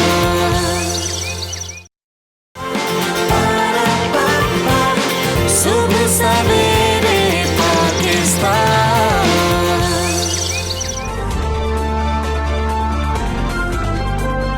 वेलकम बैक टू सुबह सवेरे पाकिस्तान। नाज़रीन, हम वापस आए हैं एक अहम ही मुद्दा लेकर। ये है थायराइड। एक खामोश बीमारी का नाम है। बाज़ औक़ात डॉक्टर भी इस मर्ज़ की तशख़ीस नहीं कर पाते हैं, बहुत देर हो जाती है। गले में मौजूद थायराइड ग्लैंड्स जो हैं ऐसे मखसूस किस्म के हार्मोन तैयार करते हैं जिनका मकसद ये होता है कि ग़िज़ा से जो हासिल होने वाली तवानाई है उसको हद-ए-एतदाल में रखा जाए। हाँ बिल्कुल ठीक है। और इसकी कमी और ज़्यादती से हमारा जिस्म मुख्तलिफ बीमारियों का शिकार हो जाता है। अफसोस ये है कि हमें इल्म ही नहीं होता। रिसर्च के मुताबिक मर्दों की निस्बत ये बीमारी ख़वातीन में ज़्यादा पाई जाती है और एक अंदाजे के मुताबिक पाकिस्तान समेत दुनिया भर में हर 8 में से 1 खातून थायराइड की बीमारी में मुब्तला है और दुनिया भर में 20 करोड़ से ज़ायद अफराद थायराइड ग्लैंड से मुतासर हैं। थायराइड की शरह मर्दों में 4 से 5% है जबकि ख़वातीन में 10 से 12% है। बिल्कुल ऐसा ही है। ताहम अगर हम ये देखें तो 90% मरीजों में तशख़ीस ही नहीं हो पाती है, जिसकी वजह से वो दीगर पेचीदा मसाइल का शिकार हो जाते हैं। जिन मतलब ख़ानदानों में ये मर्ज़ मौजूद है उन ख़ानदानों को आपस में शादियाँ नहीं करनी चाहिए। ये कहा जाता है कि अगर एक को है तो दूसरे को भी शायद उससे ट्रांसफ़र, या बच्चों में ये मर्ज़ जो है वो पाया जा सकता है। तो हम लोग जब ये बात करते हैं ना कि मतलब हमें कौन सी ग़िज़ाएँ ऐसी लेनी चाहिए या कौन सी चीज़ें ऐसी खानी चाहिए, क्योंकि ये जो आपकी ग़िज़ा के अंदर तवानाई होती है उसको एतदाल में रखने के हार्मोन्स होते हैं। अगर ये मतलब किसी भी तरह से परफॉर्म नहीं कर पा रहे तो आप इस बीमारी का शिकार हो जाते हैं और जिसकी तशख़ीस ही कभी कभी तो बहुत लेट हो जाती है। अब ये बीमारी असल में है क्या? आपको कैसे मालूम हो कि आप इस मरज़ में मुब्तला हैं? इससे नुकसानात क्या होते हैं हम जानेंगे। हमारे साथ डॉक्टर तजम्मुल रहमान साहब मौजूद, शामिल गुफ्तगू करेंगे। डॉक्टर साहब अस्सलाम वालेकुम, गुड मॉर्निंग। डॉक्टर साहब ये बताइएगा थायराइड की बीमारी होती क्यों है? ये बीमारी असल में है क्या? जी वालेकुम अस्सलाम, बहुत शुक्रिया आपने मुझे अपने प्रोग्राम में लिया। जी थायराइड का जैसे आपने बहुत अच्छे तरीके से बताया कि थायराइड एक गदूद है जो हमारे गले में पाया जाता है और इसका काम इंतहाई ज़रूरी है, जो कि एक हार्मोन या आम अल्फाज में एक केमिकल निकलता है जो कि हमारे खून में गर्दिश करता है और हमारे जिस्म को ताकत बख्शता है। अब जहाँ तक थायराइड की बीमारियों का ताल्लुक है तो उसको हम तकसीम कर सकती हैं हार्मोन की ज़्यादती या कमी की बीमारियाँ, और दूसरा जो गिल्लड़ की बीमारियां होती हैं जो कि लोगों को बज़ाहिर तौर पे गिल्लड़ नज़र आता है। तो जहाँ तक हार्मोन की बीमारी का ताल्लुक है तो जैसे आपने बताया कि थायराइड हार्मोन की कमी की बीमारी बहुत ज़्यादा आम है और ख़वातीन में ये ज़्यादा आम है। उसकी एक वजह यह है कि थायराइड स्लो होने की एक बड़ी वजह हमारे जो हमारे मदाफ़ती निज़ाम है वो है वजह कि मदाफ़ती निज़ाम किसी वजह से जो कि अभी तक साइंस को पूरी तरह से नहीं हो सका, वो ऐसी एंटीबॉडीज़ बनाते हैं जो कि थायराइड ग्लैंड को स्लो कर देती है। और यहाँ पे ये बात ज़रूर कहना चाहूँगा कि क्योंकि ख़वातीन का जो इम्यून सिस्टम होता है, मदाफ़ती निज़ाम होता है, वो अल्लाह ताला ने मर्द की बनिस्बत थोड़ा सा मुख्तलिफ बनाया है, क्योंकि औरत ने प्रेगनेंट होकर बच्चे को भी पेट में रखना होता है। तो इस वजह से अनफॉर्चुनेटली इम्यून सिस्टम की बीमारियां ख़वातीन में ज़्यादा होती हैं। अच्छा, तो जहाँ तक बात आ जाती है कमी की, 2 वजूहात हैं। एक तो हमारे मदाफ़ती निज़ाम में तब्दीली की वजह से ये स्लो हो सकता है और दूसरा आयोडीन की कमी है। अच्छा, जो कि हमारे डेवलपिंग कंट्रीज़ में बहुत ज़्यादा है। ठीक है। अच्छा डॉक्टर साहब हम ये कहते हैं कि तशख़ीस बाज़ औक़ात हो नहीं पाती है या अगर होती है तो बहुत लेट हो जाती है। ये बताइएगा अलामात क्या होंगी कि हमें पता चले कि थायराइड का हमें मर्ज़ लाहक हो गया, और फिर किस उम्र के अफराद ज़्यादा मुतासिर होते हैं? ख़वातीन किस उम्र में ज़्यादा मुतासिर होती हैं? मर्द किस उम्र में ज़्यादा मुतासिर होते हैं? जी शुक्रिया। जहाँ तक थायराइड हार्मोन की कमी की बात है, जिसको मेडिकल टर्म में हाइपोथायराइडिज्म कहते हैं, ठीक है, इसमें तशख़ीस देर से होने की एक वजह यह है कि जो हमारी अलामात होती हैं बहुत ही नॉन स्पेसिफिक होती हैं। उसमें है थकावट का बहुत ज़्यादा होना, वज़न का बढ़ना, मूड का लो रहना, नींद ज़्यादा आना, भूख में तब्दीली होना, कब्ज़ हो जाना, सर्दी बहुत ज़्यादा लगना। इनमें से ज़रूरी नहीं है कि सारी अलामात ही मौजूद हों। ठीक है। तो इस वजह से हम लोग अक्सर औकात इसको इग्नोर कर देते हैं। हमें लगता है कि शायद हम काम ज़्यादा कर रहे हैं इसलिए शायद थकावट हो रही है। तो लेकिन अगर इनमें से अक्सर अलामात किसी में मौजूद हों तो उनको अपने थायराइड का टेस्ट डॉक्टर के मशवरे से करवाना चाहिए। अच्छा, ठीक है। डॉक्टर साहब हमें ये भी बताइएगा कि माहिरीन ये भी कहते हैं कि अगर दोनों मर्द और ख़ातून दोनों को अगर थायराइड का ये मसला है तो उनकी आपस में शादी नहीं करनी चाहिए। हमें तो मालूम ही नहीं होता कि थायराइड है भी या नहीं है। क्या ये बात दुरुस्त है? जी देखें, जो ऑटोइम्यून कंडीशंस हैं जो क़ुव्वत मुदाफ़त के तब्दीली से जो जन्म लेती हैं, वो देखा गया है कि ख़ानदानों में ज़्यादा वो आगे ट्रैवल करती हैं, पास ऑन होती हैं। अच्छा। लेकिन यहाँ पर मैं ये ज़रूर कहना चाहूँगा कि कितनी फ़ीसद लोगों में आगे ये ट्रांसफ़र होती है थायराइड के हवाले से, इसके बारे में कोई हतमी राय नहीं है। तो ये बिल्कुल बात सच है कि ख़ानदानों में ये ट्रांसफ़र होती है, लेकिन इस बारे में डॉक्टर्स ये मशवरा नहीं दे सकते कि शादी ना की जाए। अच्छा। और दूसरी बात यहाँ पे मैं ज़रूर ये कहना चाहूँगा कि ये कोई ख़तरनाक बीमारी नहीं है अगर इसका बर वक्त इसकी तशख़ीस और हार्मोन की टैबलेट्स ली जाएँ। इसका इलाज गोलियों के ज़रिए होता है। इसी का बिल्कुल उलट मैं आपको बताना चाहूँगा, उसको हम कहते हैं हाइपरथायरॉयडिज्म। उसमें थायराइड हार्मोन की ज़्यादती हो जाती है। अच्छा, ठीक है जी। अच्छा डॉक्टर साहब, हम ये देखते हैं कि कुछ लोग इसका जो इलाज है वो हकीमों से भी करवाने के लिए चल पड़ते हैं। कितना ख़तरनाक हो सकता है और इसके लिए क्या कोई टेस्ट करवा लेना चाहिए कि आखिर आपको थायराइड है किस किस्म का? बिल्कुल, आपने बहुत ही इम्पोर्टेंट पॉइंट रेज़ किया है। देखें, थायराइड का अगर इशू किसी को लगता है कि उनमें अलामात मौजूद हैं हार्मोन की ज़्यादती या कमी की, तो उनको ब्लड टेस्ट करवाना चाहिए, जो कि आप इंतहाई लेटेस्ट हमारे पास मशीन्स और आलात मौजूद हैं जिनके ज़रिए पता चला सकती हैं। क्योंकि अक्सर दवाइयाँ जो हम लेते हैं हमें उनमें पता ही नहीं होता कि उनके अंदर क्या है। अब अगर किसी का थायराइड तेज़ काम कर रहा है और उनको आयोडीन दी जाए तो वो ज़्यादा नुकसान का बायस बन सकता है। ठीक है, बहुत शुक्रिया आपका। डॉक्टर तजमान साहब हमारे साथ मौजूद थे और इस अहम मरज़ के बारे में हमें बता रहे थे। अच्छा इशाल, कल एक ऐसा वाक़या सामने आया कि जिसके बाद सब लोग बहुत दुखी भी थे कि ऐसा नहीं होना चाहिए। हम पेशावर की बात कर रहे हैं। सरकारी यूनिवर्सिटीज़ के मुलाजमीन को एहतजाज करना महंगा पड़ा। मुलाजमीन ने अलाउंस में कटौती, सूबाई हायर एजुकेशन कमीशन के क़याम और फ़ीसों में इजाफे समेत दीगर मुतालबात के बाद के लिए गुज़श्ता रोज़ असम्बली चौक में एहतजाज के लिए मैदान सजाया था और उसके बाद जो हालात हुए वो हम सब ने देखे। बिल्कुल ऐसा ही है। उसके बाद मुजाहिरीन असम्बली के सामने खैबर रोड को हर किस्म के ट्रैफिक के लिए दोनों तरफ से बंद कर दिया, जिससे गाड़ियों की लंबी कतारें लगी हुई थी। पुलिस ने मुजाहिरीन को मुंतशिर करने के लिए लाठी चार्ज किया है, जिससे पेशावर का असम्बली चौक जो था वो हमने देखा मैदान जंग बना हुआ था। कार्रवाई के दौरान मुतअद्दिद मुजाहिरीन को गिरफ्तार भी किया गया। फिर मुजाहिरीन के मुंतशिर होने के बाद खैबर रोड पर ट्रैफिक बहाल कर दी गई। जो सूरत हाल थी, लाठी चार्ज किया जाना और इस तरीके से गिरफ्तारियां अमल में लाना, एहतजाज जो है वो हर एक का मेरे ख्याल में बुनियादी राइट है, लेकिन हमें भी अपने उसमें दायरे में रहते हुए एहतजाज करना चाहिए। और फिर असातिज़ा पर या फिर अब देखें ना, यूनिवर्सिटी मुलाजमीन थे, साथ असातिज़ा भी वहाँ पर मौजूद थे। असातिज़ा पर लाठीचार्ज किया जाना ये कोई हल नहीं है किसी चीज़ का। मतलब कि हमें देखना चाहिए कि एहतजाज करने वालों से बातचीत की जाए। कई वीडियो सोशल मीडिया पर गर्दिश कर रही थी जिसमें मतलब आप देखें ना कि मसाइल हैं क्या, उनको एड्रेस करने की कोशिश तो करें। यूनिवर्सिटीज़ के मुलाजमीन के जो अलाउंस नहीं मिल रहा है, उनको कटौतियाँ हो रही हैं, मतलब दीगर उनके मुतालबात हैं, उनको सुना जाए ताकि उनको निकलना ना पड़े। देखें, जिनका काम है तालीम, उनको तालीमी यूनिवर्सिटीज़ जो हमने बना दी हैं, दरसगाहें हमने बना दी हैं, वहाँ पर होना चाहिए। वो मजबूर क्यों हुए इतनी गर्मी में बाहर आकर एहतजाज? बिल्कुल ऐसा ही है। और अगर वो एहतजाज पर मजबूर हुए, उन्होंने एहतजाज किया, ऐवान बाला तक अपनी जो आवाज़ थी पहुँचाने की कोशिश की, तो उनके मुतालबात सुनने चाहिए थे, ना कि उनको गिरफ़्तार किया जाता, उनके ऊपर लाठी चार्ज किया जाता।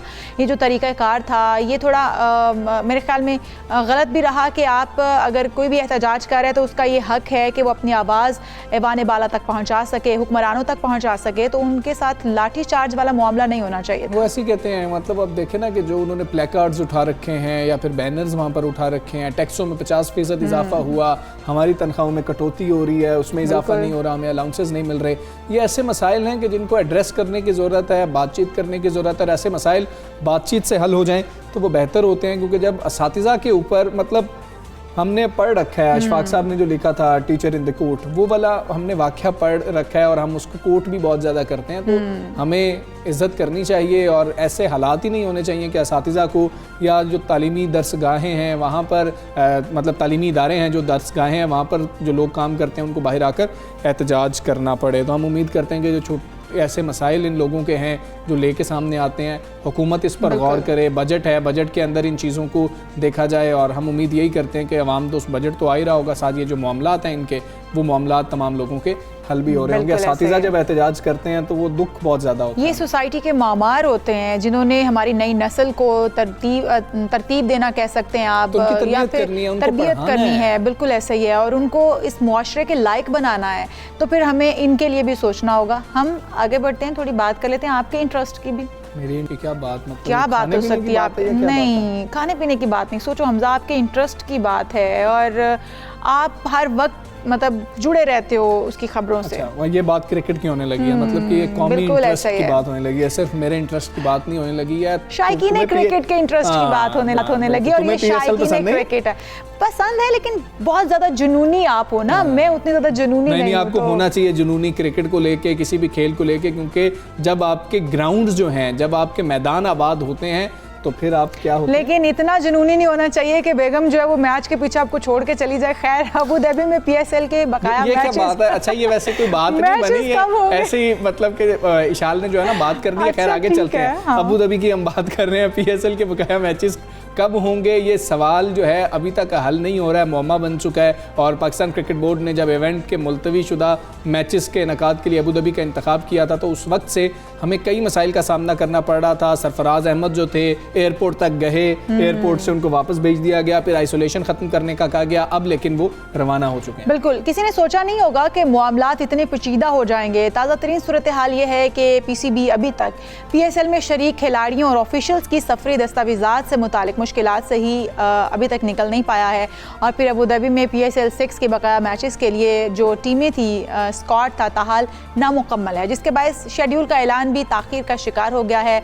देखते हैं कि आखिर कब PSL 6 के बकाया मैचेस जो हैं वो होते हैं। बिल्कुल ऐसे ही है, और हमें ये देखना है, हमारे लिए ये लीग बहुत ज़्यादा इंपॉर्टेंट इसलिए भी है कि हमने इंग्लैंड के टूर पे जाना है, हमने T20 वर्ल्ड कप को देखना है। ये सारी चीज़ें हमारे लिए बहुत ज़्यादा अहम हैं। क्या हुआ, कहीं पर हमसे गलती हो गई, हमने वेन्यू जो चूज़ किया क्या उसमें गलती कर गया? स्पोर्ट्स तजियाकार हमारे साथ अब्दुल गफ़ार साहब मौजूद हैं। अब्दुल गफ़ार भाई, वालेकुम, गुड मॉर्निंग। क्या मसाइल क्या हैं, हमें बताएं, अंदर की बात क्या है, मसला आ क्या रहा है? वीज़े क्यों नहीं मिल रहे थे? हमें तो ब्रॉडकास्टर्स के भी वीज़े मिल गए थे, हम तो जो टेक्निकल टीम आ रही थी उसके भी वीज़े साउथ अफ्रीका और भारत से हमने मतलब कि तय कर लिया था, मामलात UAE से तय हो गए थे, सरफराज अहमद का ही नहीं आया। वालेकुम सलाम, और आप सबको भी सुबह बखैर। और हमदा, मेरे ख्याल में इशाल को मैं बताना चाहूँगा कि पाकिस्तान सुपर लीग ये क्रिकेट में एक वाहिद लीग कह लें, या एक ऐसा मरहला आया जहाँ हमारी बेगमात, बहनें और हमारी वालदा ये सभी बड़े शौक से देखते हैं। तो पाकिस्तान सुपर लीग को इसको क्रेडिट देना पड़ेगा आपको। बिल्कुल ऐसे ठीक हो गया, दे दिया क्रेडिट। अब बताएं, मैचेस होने भी जा रहे हैं क्योंकि मुश्किलात का शिकार हैं ताहाल। हाँ जी, ये बड़ा सीरियस सवाल है, क्योंकि देखिए ईद से पहले ये चीज़ वाज़ेह हो गई थी कि हम यूं ही जा रहे हैं। पाकिस्तान क्रिकेट बोर्ड के ऑफिसर्स भी वहाँ मौजूद थे, बट आप ठीक कह रहे हैं दोनों के इतना अंदाजा नहीं था कि ये मामला इतना कॉम्प्लिकेटेड होगा। तो बहरहाल चलें, इस मौके पर जब हम बात कर रहे हैं, आई थिंक बहुत सारी चीज़ें सॉर्टेड आउट हो गई हैं। सरफराज और ये तीन जो प्लेयर थे ये रवाना हो चुके हैं आज कराची से। 3 से 4 प्लेयर अब बाकी हैं, आई होप कि वो भी पहुँच जाएंगे, बट 95-98% लोग मौजूद हैं। और हमदा, आपको ये बात पता है कि जब ये लीग शुरू होगी ना, तो मैं आपको बता रहा हूँ कि सारा परसेप्शन चेंज हो जाएगा। क्योंकि आप 11 तो देखिए, Andre Russell, Rashid Khan, Colin Munro, इसी तरह पाकिस्तान के सारे स्टार्स, काफ़ी अच्छे स्टार्स इस पेंडेमिक के लिहाज से पाकिस्तान क्रिकेट बोर्ड जो जमा करने में कामयाब रहा है, ये उनका बड़ा क्रेडिट है। ये आप अप्रिशिएट ज़रूर करें उन्हें, कि जो इंटरनेशनल स्टार्स हैं जिनकी वजह से दुनिया में लीग्स देखी जाती हैं, इंटरनेशनल स्टार्स की वैल्यू होती है, ब्रॉडकास्ट वैल्यू। बट ये शेड्यूल कब अनाउंस होगा, इसका मैं भी इंतज़ार कर रहा हूँ। आज भी जब मैं सुबह उठा तो मैं ये सोच रहा था, मैंने कहा शायद अभी आज आ जाए, दुआ कर रहा हूँ कि शायद आज शेड्यूल आ जाए, क्योंकि मुझसे ये सवाल 1000 मरतबा हो चुका है और मैं सबको ही कहता हूँ भाई थोड़ा इंतज़ार कर लें। अच्छा, हम भी ये कह रहे थे, आपकी तरह इंतजार कर रहा हूँ। हम भी ये कह रहे थे कि जिस तरह से इस बहुत जल्दबाजी में ये इनाकाद किया गया है PSL का, क्या थोड़ा वक्त देकर बड़े अच्छे अंदाज में नहीं इसको रखा जा सकता था? क्योंकि अभी हम देख रहे हैं कि बहुत सारे मसाइल जिस तरह से हमें दरपेश रहे, अगर प्लानिंग के तहत किया जाता, जल्दबाजी में ना किया जाता। और क्या हमारे पास कोई और विंडो है थी, मतलब, या हमारे पास विंडो ये थी, हम मजबूर हो गए थे? देखिए, विंडो तो नहीं थी हमजा और इशार। उसकी वजह यह है कि पाकिस्तान टीम की एक मसरूफियात तो सुनने तरह है क्या।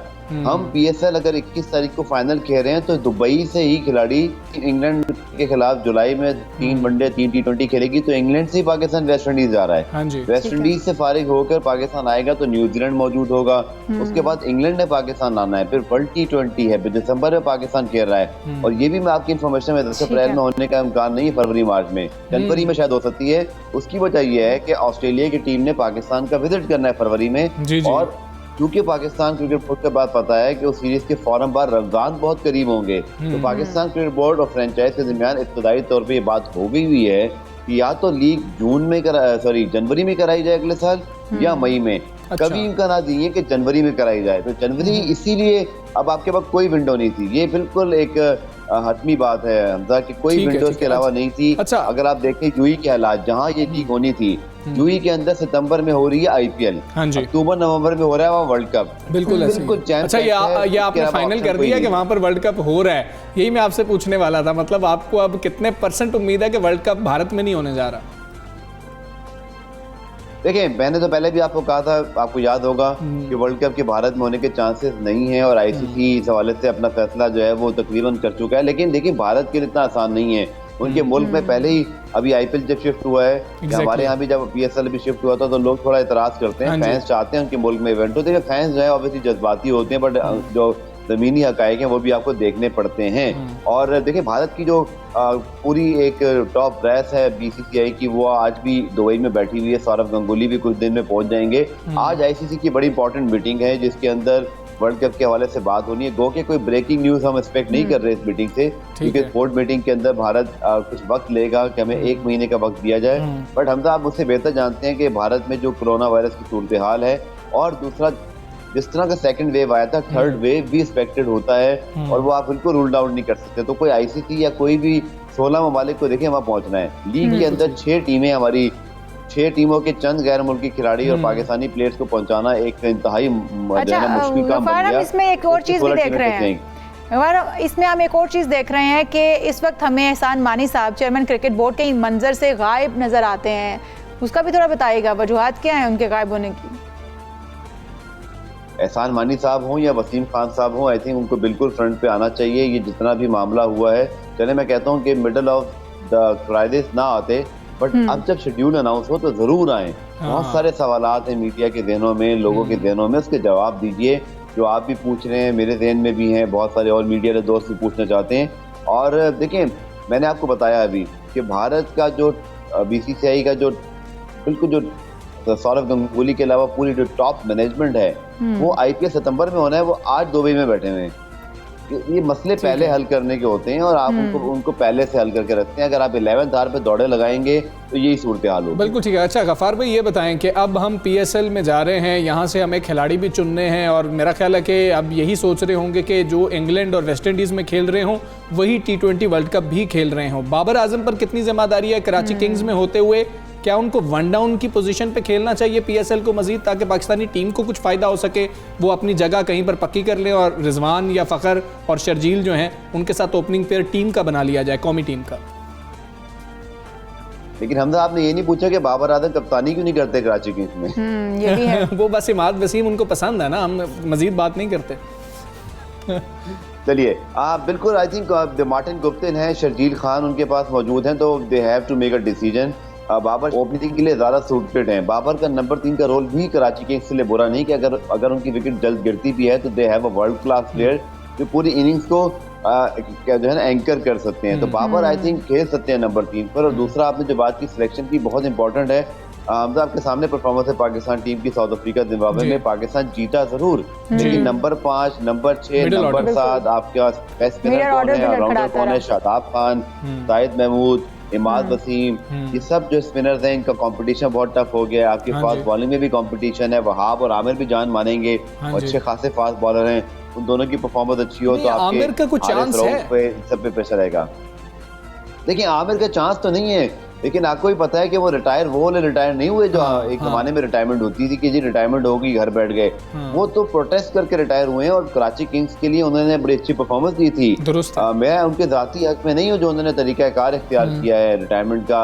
आपको फाइट करनी चाहिए। देखिए, फवाद आलम की मिसाल आपके सामने, आपको स्पोर्ट्समैन स्पिरिट यही होती है। अगर हर खिलाड़ी इसी तरह कह दे जी मैनेजमेंट मुझे नहीं खिला रही, मैं रिटायरमेंट ले रहा हूँ, तो फिर तो हो गया काम। सीधी सी बात है, ये तरीकाकार नहीं है, ये नए दौर के नए तरीके जिसके तले हम तो अब दुआ करें फिर बैठ कर के PSL जो है वो उसके शेड्यूल जारी हो जाए जल्द से जल्द, और गुफार यही कर सकते हैं हम फिर तो। और बेहतरीन मैचेस हों और पाकिस्तान को अपनी जो T20 वर्ल्ड कप की टीम है वो फाइनल करने में भी आसानी हो। मिसबा साहब जो है गौर से देख रहे हों, वसीम साहब गौर से देख रहे हो कि हमें कौन सी टीम जो है फाइनल करनी है। लैपटॉप के अंदर वो लिस्ट भी हम उम्मीद करेंगे कि जल्दी अपडेट हो जाएगी। बहुत शुक्रिया गफार भाई, आप सब सवेरे पाकिस्तान का हिस्से। अच्छा इशाल, बहुत ही अहम दिन जिसका जिक्र करना बहुत ज़्यादा ज़रूरी है। दुनिया भर में आज वालिदैन का आलमी दिन मनाया जा रहा है। ये दिन मनाने का मकसद बच्चों के लिए वालिदैन की बेलौस मोहब्बत और उसका ताल्लुक़ को परवान चढ़ाना है।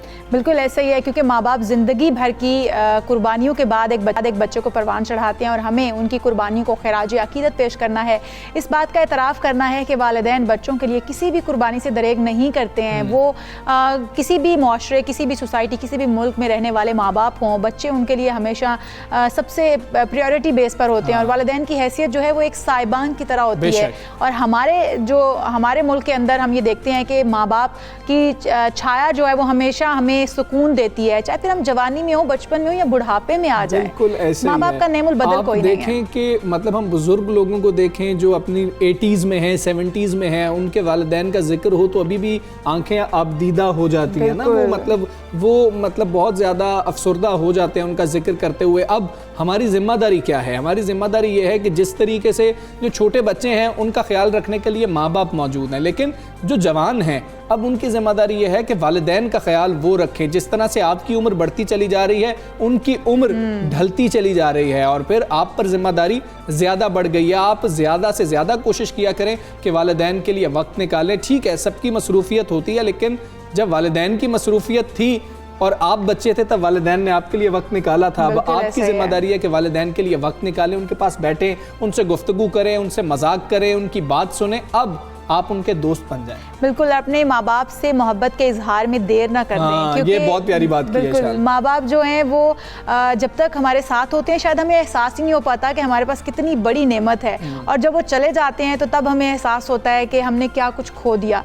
तो अभी जो वक्त है बस उसको कैश कर लीजिए और अपने पेरेंट्स से मोहब्बत का इजहार कीजिए। हमें मुझे अपने पेरेंट्स से बहुत मोहब्बत है, हमजा को अपने पेरेंट्स से बहुत मोहब्बत है। अपने वालिदैन से मोहब्बत कीजिए, हमें इजाज़त दीजिए, अपना बहुत ख्याल रखिए। इंशाल्लाह फिर मुलाकात होगी। अल्लाह हाफ़िज़।